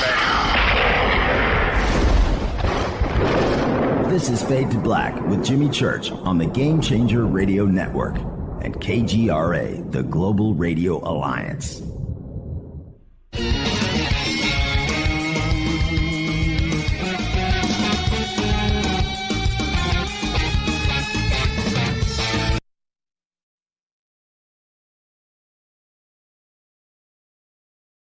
The audio just dropped out again. That is absolutely bizarre. It says it's playing here, and it's not playing on the backup. That's bizarre. I have no idea what is going on, and that's strange. Okay, that's it. It just cut off as I was coming back in on the return in the radio business. This is called a return.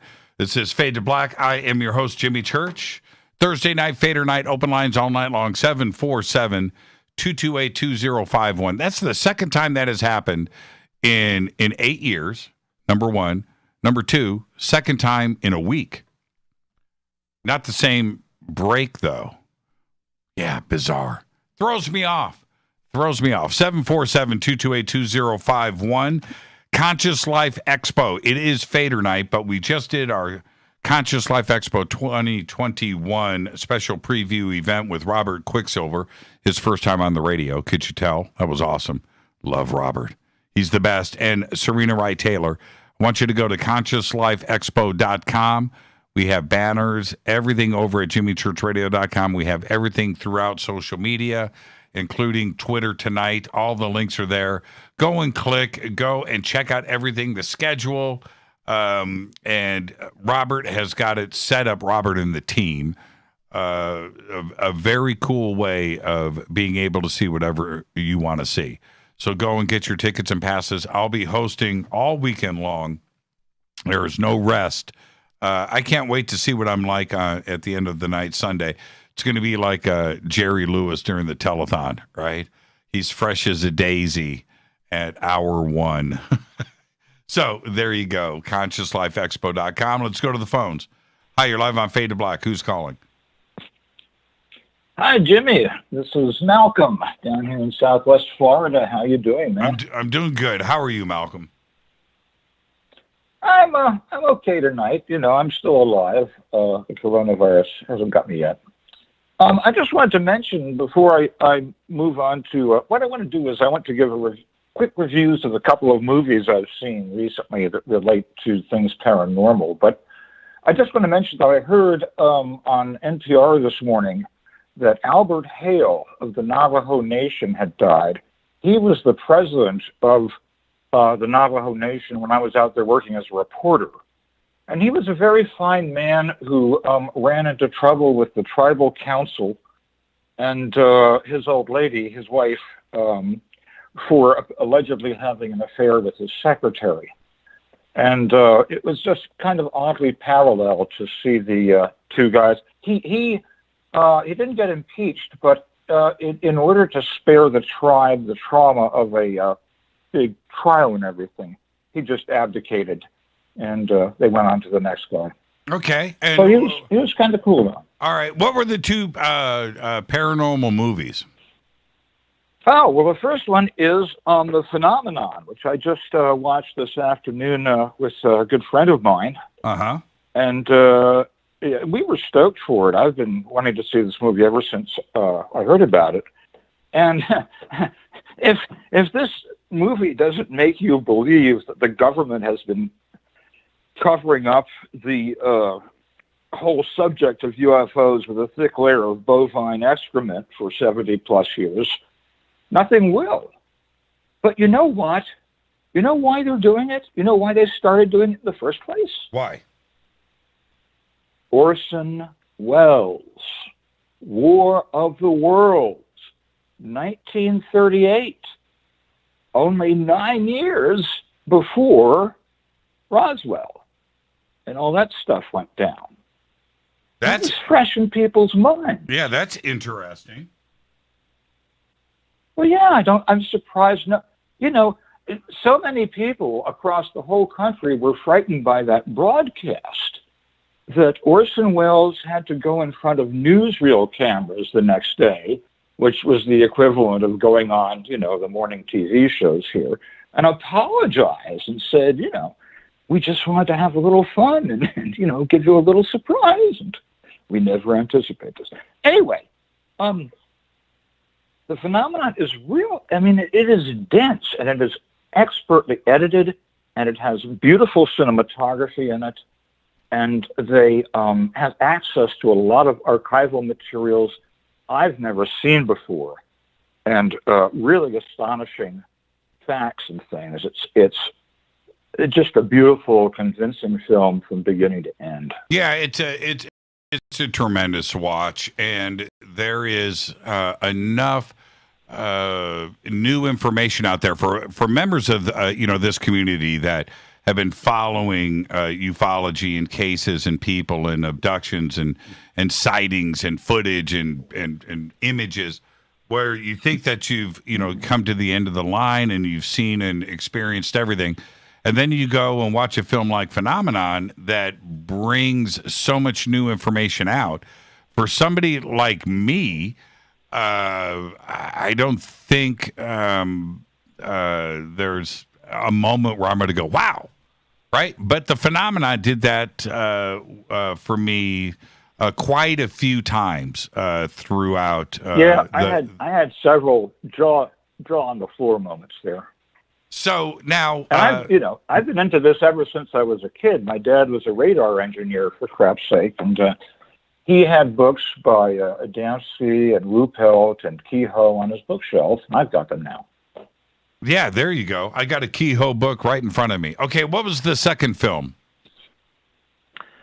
It was a 2-part documentary called Conversations with Dolphins. That was a French-Canadian production, I think, with the Canadian Film Board in it. And it was really good because the filmmakers posited 5 conditions for human civilization. I can't remember all of them, but tool use, self-recognition, ability to work with others, so on and so forth. And then they went to places around the world where the dolphins, specifically bottlenose dolphins, are exhibiting exactly those kind of behaviors. And when you put the whole picture together, it made a very convincing argument for the notion that dolphins are people, just non-human people. And it's called what? Conversations with Dolphins. There you go. We will get it up on Twitter And somebody pop that up there for me, and I'll do a retweet. I'll see if I can check it out. Malcolm, enjoy your night, man. It's great to hear your voice. Thank you so much. Well, thank you, Jimmy. And go Becky Tepley. That's what I'm talking about. Malcolm from Florida. Thank you so much. And somebody get that up there on Twitter. I want to check that out, and we'll do a retweet on that. And, it's Thursday night. It's Fadernight. I think the audio is back. I actually had to reset. I have a playback system here. I have a remote control with soft buttons up here. It's got a full color screen. It's beautiful. It's really cool. It's Tascam. And it plays back off of this unit here, which runs the files. It's a digital playback system. And I've never seen it lock up like that before. Very interesting. I don't know. I think it was... I think it might have been a power issue. I run uninterrupted power supplies in here, but I was looking at the screen and I saw it flashing, and I think that's what that was. Everything was like beep, beep, beep, sending me the signal. So I think I've got that figured out. But yeah, interesting. But my color screen is lit back up. So let's see what happens during the next commercial break. With that, let's go back to the phones. Let's see who is up next. I think it's here. Yeah, that's close enough. 15 minutes on hold. All right. Hi, you're live on Fade to Black. Hi. Who's calling? This is Carrie in Palm Springs. How are you, Jimmy? I'm doing good, Carrie. How are you? You got snow out there? It's melting on the mountains, but it's still a little bit, and it's so pretty. Yeah, It's right beautiful. on. Right on. What's on your mind tonight, Carrie? Hey, I wanted to touch on your amazing interview with Lou Elizondo this week. A great week altogether. I mean, mind-blowing with Steve, Bashar. I mean, just awesome week. Yeah, so it was a pretty cool week. They're always great weeks. I know. I say that every week. I know. But, yeah, no, I do too. This week, Steve Bachman is who you're referring to on Monday, the Bigfoot Show. Lou Elizondo Tuesday. And everybody knows Lou, first time on the show. Same thing with Steve, first time guest. And then last night, Daryl Anka discussing Bashar. That's a pretty strong week. Yeah, even by our standards, pretty strong. Definitely, and you touched on everything: Bigfoot, UFOs disclosure, elevated consciousness. So yeah, it was a little bit of something for everyone. So, what did you want to talk about with Lou? Well, a couple of comments and then maybe a question or two or a point of conversation. First of all, congratulations. You both were amazing gentlemen. It was a gentleman's conversation, which in this world is much appreciated. And you could really see the passion from both of you. And you know what's funny? I think Lou was a little nervous. I think maybe you were a little nervous. I don't know. But it was really, you could see a little healthy tension and a lot of passion from both of you. Well, I'm having a conversation with a professional counterintelligence special agent, right? Wow. Dealing with global issues out there with these clandestine black operations, and coming on here. Well, I realize what's happening. So I can't ignore that. And so I'm looking at him. I'm looking at his eyes. He's measuring me up. And it's his job. It was a very, very fun experience, no doubt. Okay, so what stood out for you? Well, first of all, you two went toe to toe. It was a really excellent interview, Jimmy. What stood out for me is that, I think Lou is a genuine guy. I kind of, I'm like you. I don't go all in, right? I wasn't all in on TCSA. I'm not all in on where Lou's at. I'm kind of not all in. I don't go all in. And, I came across the true feeling that Lou's a genuine guy. He has passion in his heart. and he's trying to do the right thing. And I think he really tried to answer all of your questions as best he could. And I realize he was vague a few places, but I think he had to be. But I think Lou has seen so much and seen one or two things that are just so astounding that has compelled him on a mission to get this out to the people. And I really think that by him coming to TTSA, despite what he said, was some sort of, covert operation to kind of move the ball forward there. And now he's back working for the UAP task force, which is great. I'm happy. But, it was kind of interesting how he was really cagey when you said, have you seen a UFO? And you kind of caught him off guard, which was interesting. And he's like, well, Jimmy, that was my job for 11 years. And you're like, no, personally, with your own eyeballs. And he's like, I'll buy a vowel, Mm-hmm. So I think that Lou has somehow seen something that's really compelled him. And, the whole discussion about how he left the UFO community out, he really tried to patch that up, which is nice. And he's trying to, move forward with that. But I think from the community, if I can, be an ambassador for a moment, it's, I think the community holds pieces of the puzzle that no task force is going to be able to put together without including the community. And that they really need to bring us in and be part of the conversation because we have information, sightings, experiences that they don't have that will answer the full question and give us a bigger, fuller picture. But my question to you would be, what was your biggest surprise from the interview with Lou? I didn't have one. I didn't have one. Everything that happened, but pretty much is what I expected. I know that Lou is a professional. He's a professional at what he does, and he has been out there doing a lot of media. So him being comfortable on the show, I expected that. That I expected. I had no surprises, and what I mean by that is I knew that Lou wasn't going to tell us the real story about why he left TTSA because he can't. He's going to say, we completed the mission. Okay, he didn't say what he wanted to say. He didn't say what, I know that, and I expected that. Why do you think he left TTSA? It's just an opinion, and things that I may or may not know will never get aired on the show. And I spoke about that in the opening part about it. I know too much, and I've been in the center of all that entire mess. And it's going to stay with me. It's not. I'm not. Yeah, it doesn't matter. No. It's like, let's move forward, right?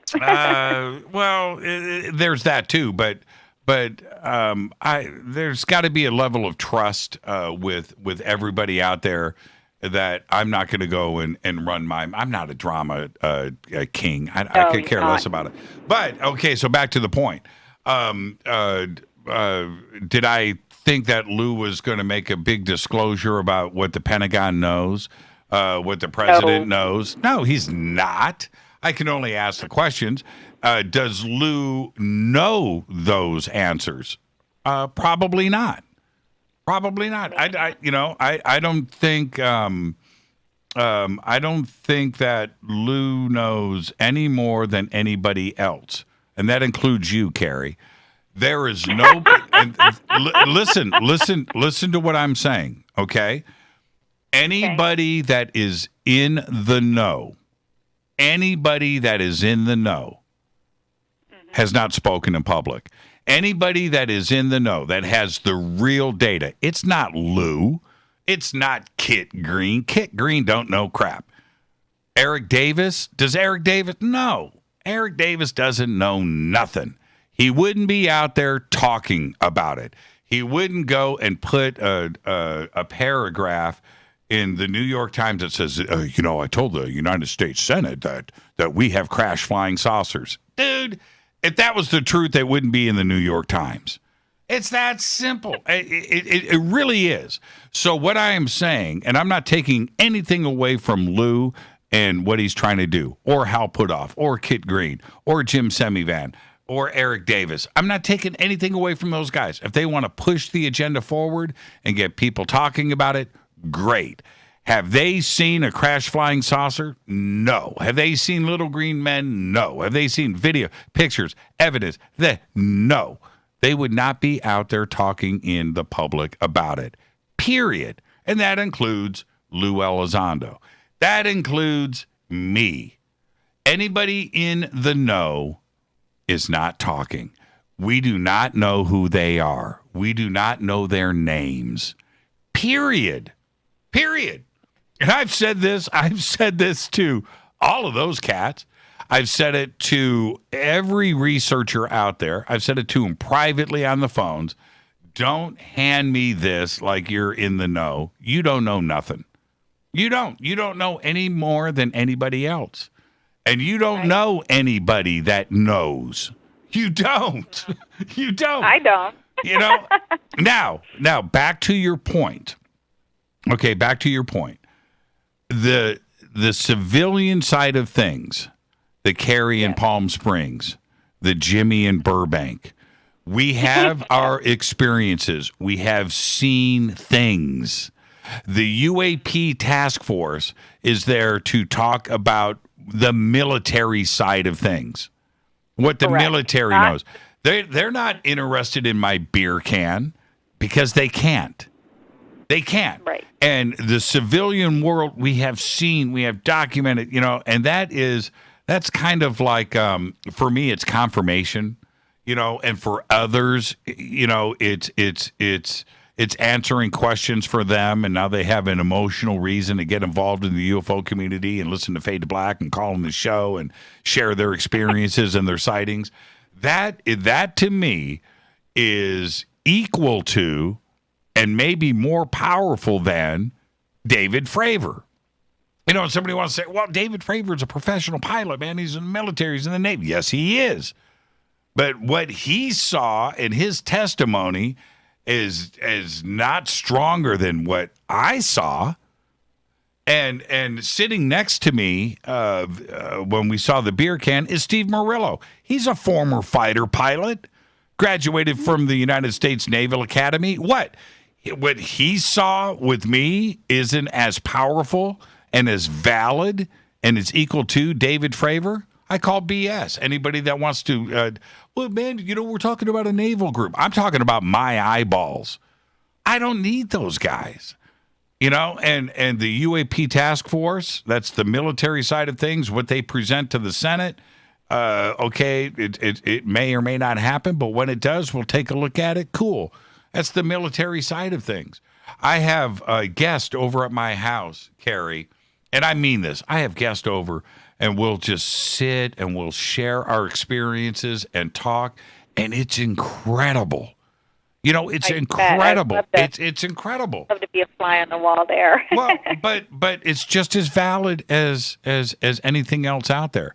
Is that going to be part of the UAP task force? No, it's not. And that to me, when TTSA wants to dismiss the UFO community and their experiences and their support, that's on them, and they blew it. So go make some more CDs. Okay, all right. Write some alien songs and make some money and fine. Do a documentary, with the big production company. Go do it. Go do it. Keep the message going. But they absolutely 100% blew it. And the other thing, and I'm going to say this, and I mean this. What TTSA did was great, and they exposed the UFO conversation out there to the rest of the world outside of the UFO community that have never, but suddenly, absolutely got to get credit. But let me finish though. those people that were exposed to this for the first time because of TTSA does not make you a UFO historian. The UFO question didn't start with TTSA. It didn't start with those 3 videos. It didn't start with Dave Fravor in 2004. We've got decades of witnesses and research and work that has been done by this community. And you can't go and listen to Tom DeLonge for the first time and then suddenly go back and research 70 years of UFO history and become a knowledgeable person in the phenomenon in the last 3 years. It's impossible. I'm glad you're here. But no. This community was here before TTSA, before 2017. TTSA is now over. The UFO community continues to march on. And that's it. And we are used to this. And that's it. That's my soapbox. So did I learn anything from Lou Elizondo? Did anything surprise me? No. Did it change my opinion about TTSA? No.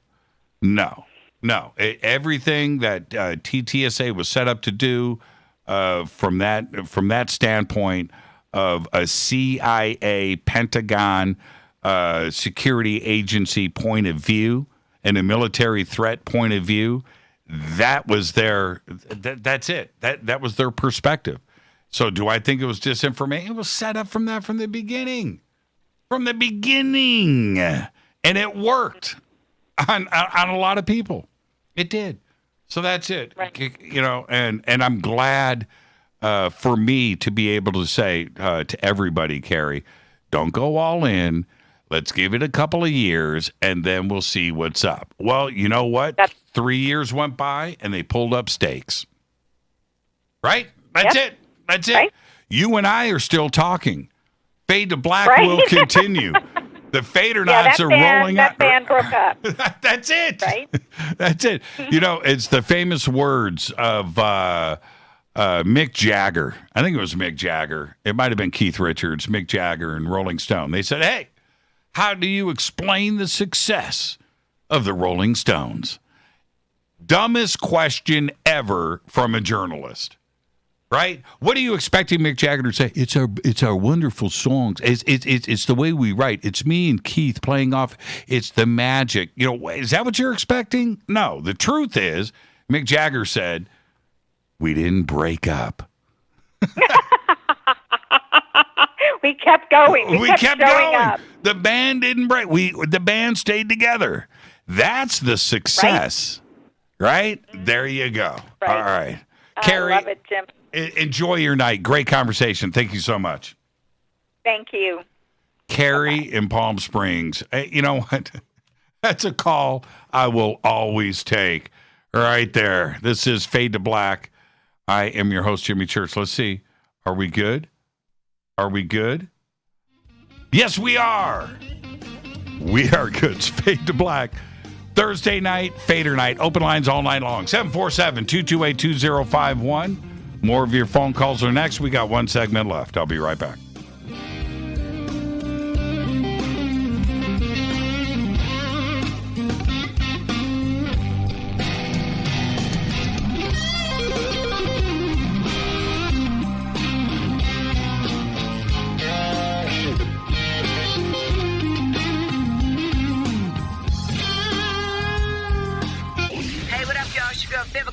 Here, and you are listening to my boy Jimmy Church on JimmyChurchRadio.com. Despite popular opinion, reading a book will not make you smarter. But listening to Jimmy Church will. This is Jimmy Church of Fade to Black, and I take Life Change Tea supplements every single day. It's what I do.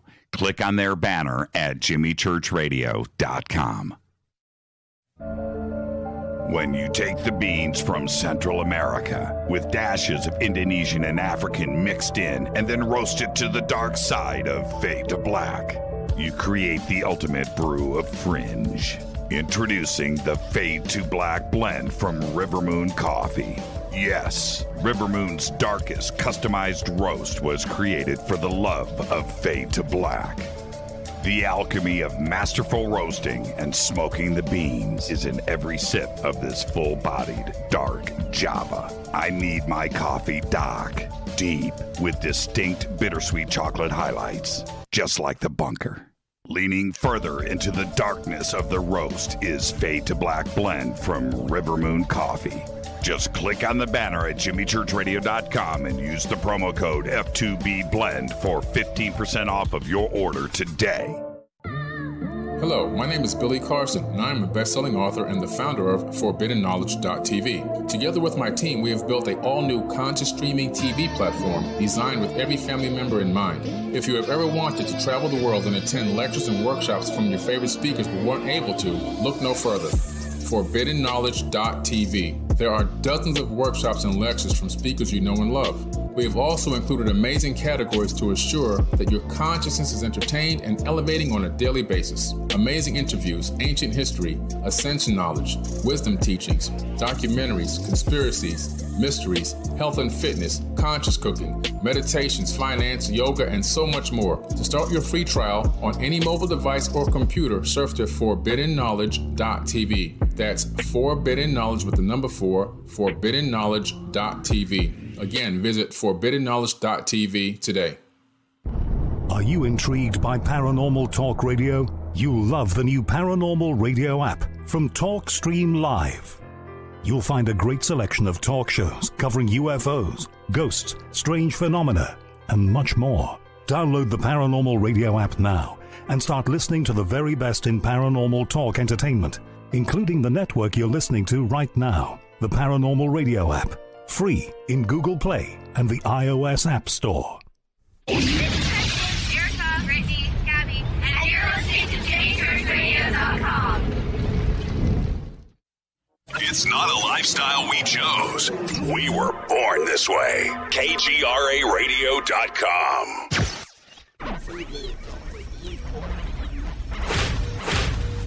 This is KJCR at JimmyChurchRadio.com.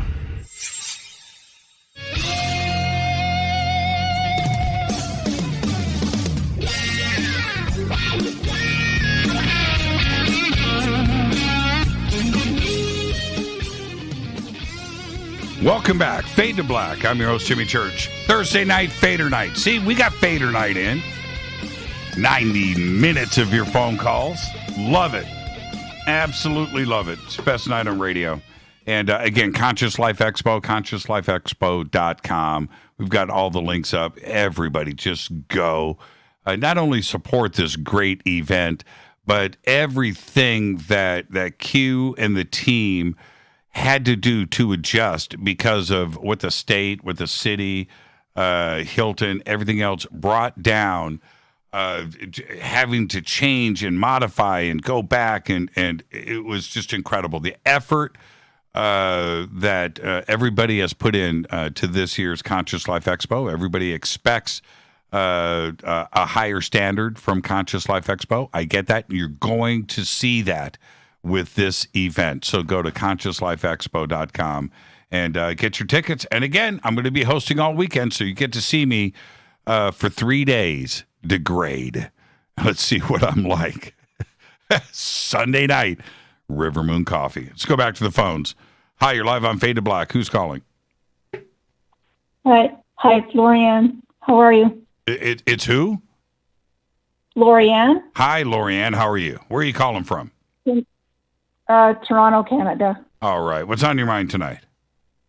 So your last caller kind of hit it pretty cool. I was actually gonna touch on that when we were talking about like why aren't people, like even your show last night, why aren't we disclosing? What's taking so long? It's kind of like if you put on weight for pregnancy. If it takes 9 months to put it on, does it take 9 months or faster to get it off? It's kind of like disclosure. Since Roswell, my question is, do you think it's going to take like longer or shorter? That was one question. So 70 years from 2021. But the other thing is like, I don't understand why they think the entire world can't handle this. I mean, I know it's a big planet, and a lot of people have different exposures to media or hobbies or inquiries or science, or which was the reason I was calling originally before your last caller. She really sparked my interest about that. But disclosures coming so slow or controlled, I just wonder why they think they should be in control, like why they think we can't handle it. I don't understand that concept. It's like me raising my child saying, you can't handle everything that becoming an adult is gonna be. So I'm just gonna keep you in baby stage, you know? Like, what the hell? How does that prepare anybody for anything? Well, and the other part of that, to touch upon what you just said, is a very simple one, and I understand it's so simple, and I understand why everybody thinks this way. That disclosure has to be, the government disclosing. I understand why. You need that. You're emotionally invested in this. And the only thing that's going to give you the confirmation that you're looking for so you can move on is to have the Pentagon or the President of the United States say, hey, we're not alone in the universe. ETs are real. We've made contact. We've been making contact. We need to move on. I understand that version of disclosure. If that's what everybody is expecting and waiting for, it ain't going to happen because the government just wants to be your friend one day. It's not going to. It's not going to happen. The government is the minority. In the sense that they work for us. We're the bigger population. So if ET wanted to disclose, would they not just do it because the government's just, the government's just there. They're just there. Like, they're so minor in the planetary sense. Yeah, like, but they wanted to disclose, but Lorianne, listen, seriously, they may be the minority. They may be the minority. We could march with 5 million people to the Pentagon and demand them to open up the file cabinets. That ain't going to happen. No, the government is the minority, and the humans are, the masses. And so that was kind of proven when the White House was kind of like overtaken. So what I'm saying is the government is in control, or so they think. If ET wanted to disclose, they could. So there must be something underlying there that's going on. There's something underlying, or it just doesn't make sense, or it doesn't exist. The older I get, the more skeptical I'm getting, I'm telling you. But that wasn't the reason I called. Okay. But it's kind of weird. Don't you think it's kind of weird, like this minor suppression over supposed ETs with supposed technology and not like, and I understand the whole talk about, they're going to baby us into the process. But, I don't think I'm going to see this in my lifetime, honestly. Well, not from them. And it's a very, very, very elemental, fundamental situation. The only way you're going to have a government, whether it's Russia or China or the United States or any other country, come forward and speak about this is when it's out of their control. It's out of their hands, and they have to respond to it. And whatever would cause that. That's the only way that is going to happen. The reason why it's not going to happen from them first, and it has to be the bottom line, is if the United States government or any government around the world came into possession of alien technology, which I believe that they have, that could prevent world hunger, free energy, end world hunger, I should say, farming, transportation, driving, cars, electricity, power, logistics, everything gets fixed overnight. And we find out that it's not finding out about ET that we would freak out about. It's if we find out that they have been holding back on us as a world. That is a problem that they couldn't handle. Okay, I've got a bunch of calls on hold, Lorianne. You wanted to ask me something.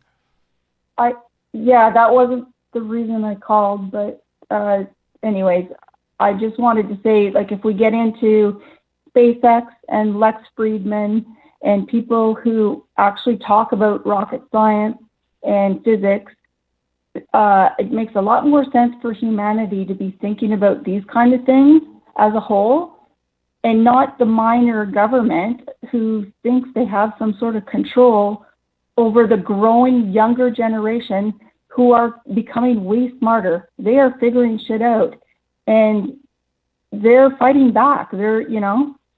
Hope they do it with their brains, not their fists. But I am seeing a younger crowd, 30 and younger, smart kids, and I think that they have more of my respect the older I get than the governments who think that they need to handle the masses like we're freaking babies. It makes no sense. There you go. Lorianne, thank you for the phone call. Enjoy your night. And same to you, and thank you for taking my call. Thank you, Lorianne. Lorianne from Toronto. It's just... what... I understand what everybody wants from disclosure and what that ultimately means for the majority. Disclosure means different things to different people, including myself. But I understand the general accepted idea here is the president, live on television, broadcasting from the Oval Office and bringing it on. Okay, I get that. I understand it. I do.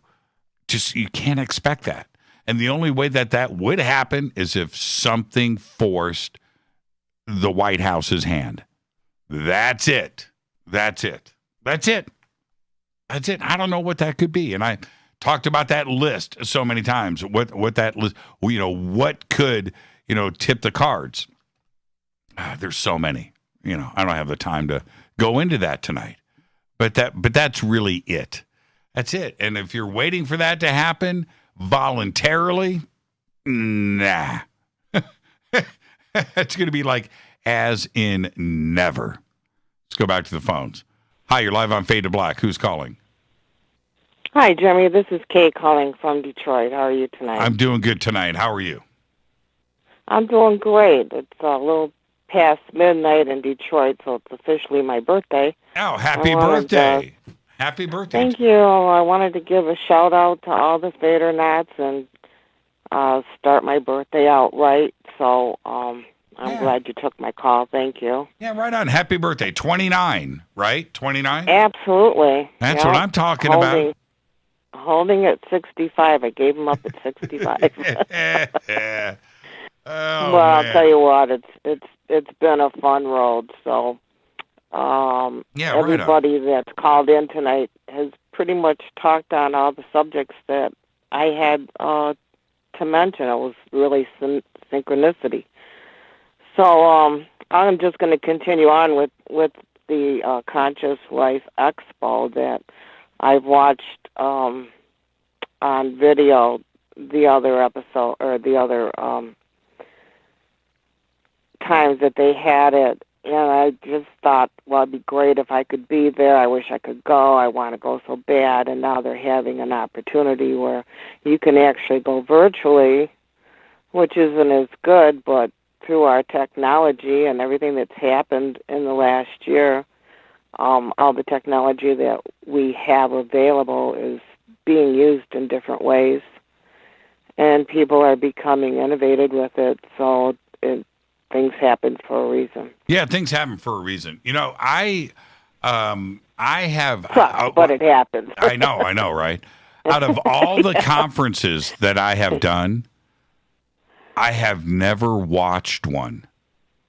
I've never watched one. And I did this, the one thing that I actually wanted to go back and watch because it was a very special moment for me personally. But I never got to see it. You have to take the time. It was 2 years ago. 2 years ago, Conscious Life Expo, and it was Eric Von Daniken, and it was the anniversary of Chariots of the Gods, And there was I a lot saw of that. You saw it. Well, I haven't seen I it. did. And I That was brought great. Eric up on stage, and then I had a book, and then I grabbed a lady from the audience from the front row, and I didn't know who she was, but I set her up, and I told Eric what we were going to do backstage. I said, "Man, I'm going to do this thing. I'm going to be." I can't do his accent, but he's like, "Oh, okay, Jimmy, you do whatever you want, right?" And I said, "Okay, all right." And so he's just a good sport when it comes to any of that, and he was laughing. So, but we brought her up on stage, and I said, "Can you hold this book for me for a second?" And she goes, "Yeah." So she's holding the book, and I was doing this thing, and I set her up to have Eric sign her book. And we did this whole thing, and it was really cool, and she couldn't believe it. Well, last year at Conscious Life Expo, she came up to me. That was 2 years ago. Last year, she came up and she goes, "Jimmy, I'm the lady that you did the book with with Eric Von Daniken." I said, "Oh yeah, how you doing?" She goes, "I got to tell you, you set me up. It was the coolest thing that's ever happened to me ever. Can we take a picture together?" Now, and we did. We took the picture. But the point being, I never got to go back. That whole thing is just in my mind. I never got a chance to actually go back and see the replay, and I haven't done If you do see it, you'll see it in a different perspective because you're up on stage and you've got other things going on. But it was absolutely perfect, and I love him. And I read Chariot of the Gods back in 1975 when it first came out, and everybody was like, "Oh, you're crazy," and that's not true, and what are you talking about? And anyways, here we are 50 years later still talking about it, and it just came across my phone last night for some odd reason, Chariot of the Gods, and I'm like, no way, 1975. I said, no way, and I just had to click on it, and it just took me right back to the time when I was there watching it for the first time. It was really strange. And then listening to this tonight with Conscious Expo and Kurt Dan Vonnegut, he's the real deal as well. Thank you so much, and happy birthday, Kay. Thank you for taking my call, and you have a great night. Hey, go and celebrate, okay? I know you are. Okay. Okay. Well, I'm getting started. I'm going to stay up for a while, and then I usually wake up and it's my birthday, but I'm going to bed, and then I'm just going to sleep for a little while and get back up, and it'll still be my birthday. So that way I get to celebrate longer. Twice. So there you go. Fade to black. I'll talk to you. Bye, Kay. Happy birthday. Thank you. Thanks. Bye-bye. Bye. What a great phone call. Happy birthday, Kay. I expect everybody right now in Twitter to say happy birthday to Kay. Right now. I want to see it line up. Right now. Let's go back to the phones. Hi, you're live on Fade to Black. Who's calling? You're live. 3, 2, 1. Got to do it. Okay. Got to do it. Okay. All right. That's all that's everybody that was on hold for an hour. And let's go over to here. Hi, you're live on Fade to Black. Who's calling? Hey, Jimmy, just 60 seconds of your time. This is Clint, my brother from Georgia, David from Georgia. How you doing? Yeah, brother. Okay. You guys are live right now. Yes, sir. Here you are. Okay. I just want to say, just picking up Fadernight and picking up from last night when we talked about Bashar. As soon as you hung up, I just thought about when you were talking to Tom DeLonge about UFOs being conscious, and that's kind of what Bashar meant to me when I watched him, and that is just like consciousness, pure consciousness. I just want to say that and have a great time at the Conscious Life Expo and play Spot the Fed, I'll talk to you guys. Enjoy the rest of your night, man, and have fun this weekend. We will, brother. Göbekli Tepe. Fade to Black. That's what I'm talking about right there. And those guys, Clint and Dave and Lori. They really enjoy this show. That's it. All right. I'm seeing the happy birthday coming in for Kay. That's what I'm talking about. Keep it up. Let's go back to the phones. Hi, you're live on Fade to Black. Who's calling? Hi, Jimmy. It's Deb. Who? Okay, here we go. It's your number one fan, the one that posts hot pictures of you playing guitar. Okay, there you go. Oh, there you That go. one, Deb from Sacramento. Hey, so I heard you say happy birthday, Kay. Happy birthday, Kay. How I cool haven't is been that? in the sandbox, and I've been on hold, so I've missed a lot of the convo going on tonight. There you go. All right. Yeah. So cool for her to call in on her birthday. Yeah, I'm going to have to go back and listen to what I missed, because when I'm on hold, I have to go back and recap a lot. I'm not seeing you in the bunker. I'm totally cut off because I'm just on my phone holding. But right out of the gate, I just wanted to say, when I saw the tweet today come out from David Paulides, I was so sad at the loss of his son, Ben. And I know a lot of our community supports him and his work and followed what Ben did, and that our hearts are with him. I hope he's listening at some point, but we love David Paulides. Our hearts are with him. Our prayers are with him. And I just want to acknowledge that. Yeah, that was rough. And do I call him? Right? No, you don't call him today. He's got other things on his mind. Doesn't need to hear from me.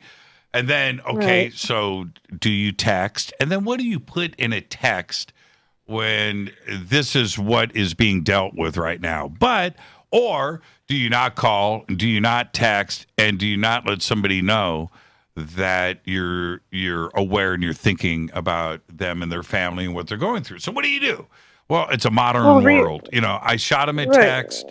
I shot him a text, and I really struggled with the words. I did. Yeah. I mean, what do you say? So anyway, our thoughts and prayers are with David Paulides. His son Ben, I guess, has passed away. He said it on Sunday. Yeah, he said it in such a way in the text or in his tweet that you kind of had to read it a couple of times. Like, is this really what he is saying?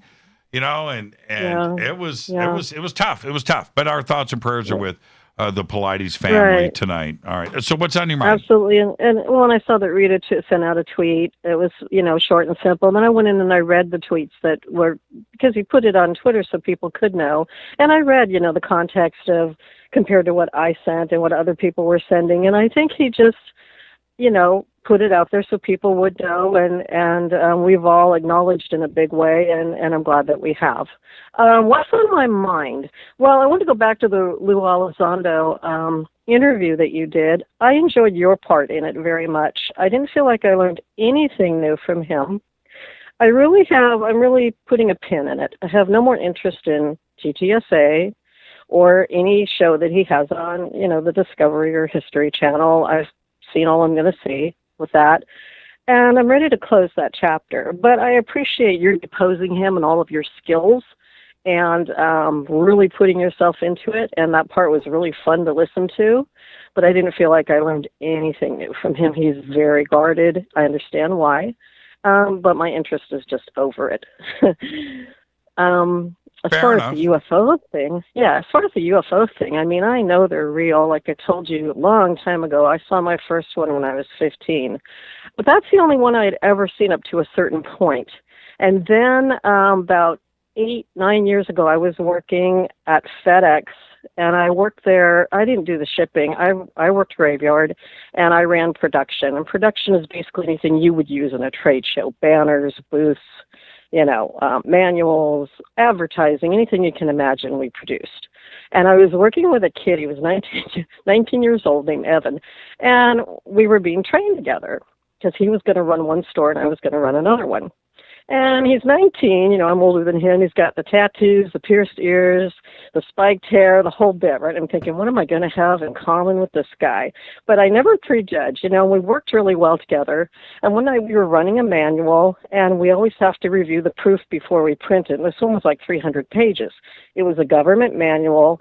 I was proofing the chapters, and here comes a whole chapter on what do emergency crews and police do when they recover. And I remember it's the first time I saw the term unidentified aerial phenomenon. I'm like, holy, you know what? I'm like, Evan, come here, look at this. And we start reading the whole chapter. And it was all the procedures on what they should do if they encounter something that's unknown.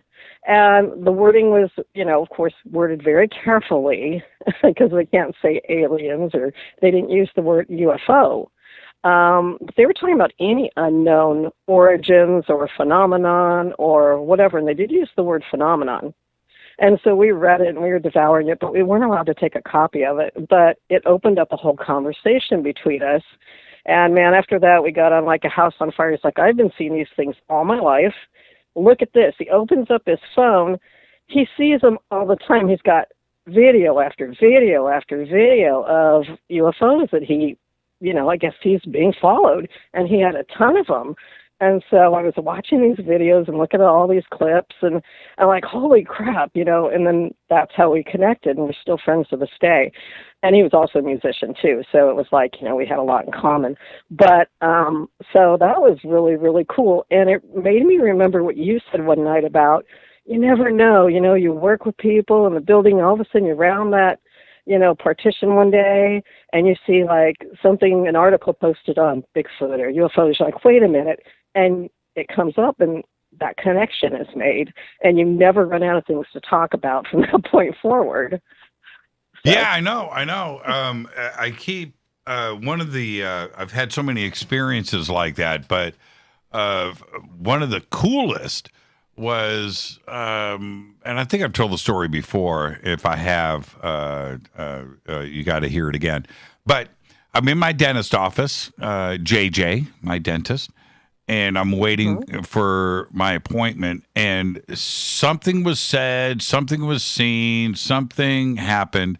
But his mom, who I'm going to guess at the time was probably between 60 and 70 years old, his mom is his receptionist. She's running the front desk. And UFOs come up, and she then tells me the story about how she was abducted in London during World War II. And she tells me the whole story. And I what? Oh my God. And I couldn't believe it. Now, after that, for the next, few years, every time I went in there, her and I, it was a UFO conversation. It was E.T. Yep. She knew more about stuff than I did. And she was the one that I loaned the day after Roswell. I had just bought the book. I gave it to her. I almost didn't get it back. And, but yeah. And you just never know. Nice little old lady running her son's, dentist office. The conservative older later receptionist. Got abducted. And isn't that cool? Got abducted. Yeah. Got abducted.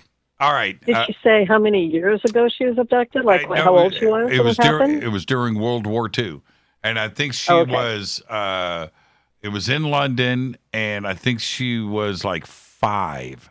I think that's what she said, 5 or 6 years old. All right, I got to run. I've never heard you tell that story. Okay, good weekend, Jimmy. Got to run. Have a good one. Have a great night. Bye. Thank you so much. You too, dear. Bye. And that is another amazing, fantastic, unbelievable Fadernight. Conscious Life Expo, consciouslifeexpo.com. I want everybody to head straight over. I want to thank Robert Quicksilver, Serena Wright Taylor for coming in tonight. That was really, really cool. For me, that was cool. That was family. Fade to Black's executive producer is Rita Camurian. Show is produced by Hilton J. Palm, Renee, Dennis, and Kevin. Announcers are Steve Harder, Gene Vitoa, Mark D. Kovar. Webmaster is Drew the Geek. Music, Doug Aldrich. Intro, Spaceboy. SpaceboyMusic.com. Fade to Black is produced by KJCR for the Game Changer Network, and syndication is KGRA, The Planet. Broadcast owned and copyrighted 2021 by Fade to Black and the Game Changer Network, Inc. It cannot be rebroadcast, downloaded, copied, or used anywhere in the known universe without written permission from Fade to Black or the Game Changer Network. I'm your host, Jimmy Church. Everybody have a great, safe, fun, amazing weekend. We'll see you on Monday. Billy Carson is here. Until then, it's time to Fade to Black.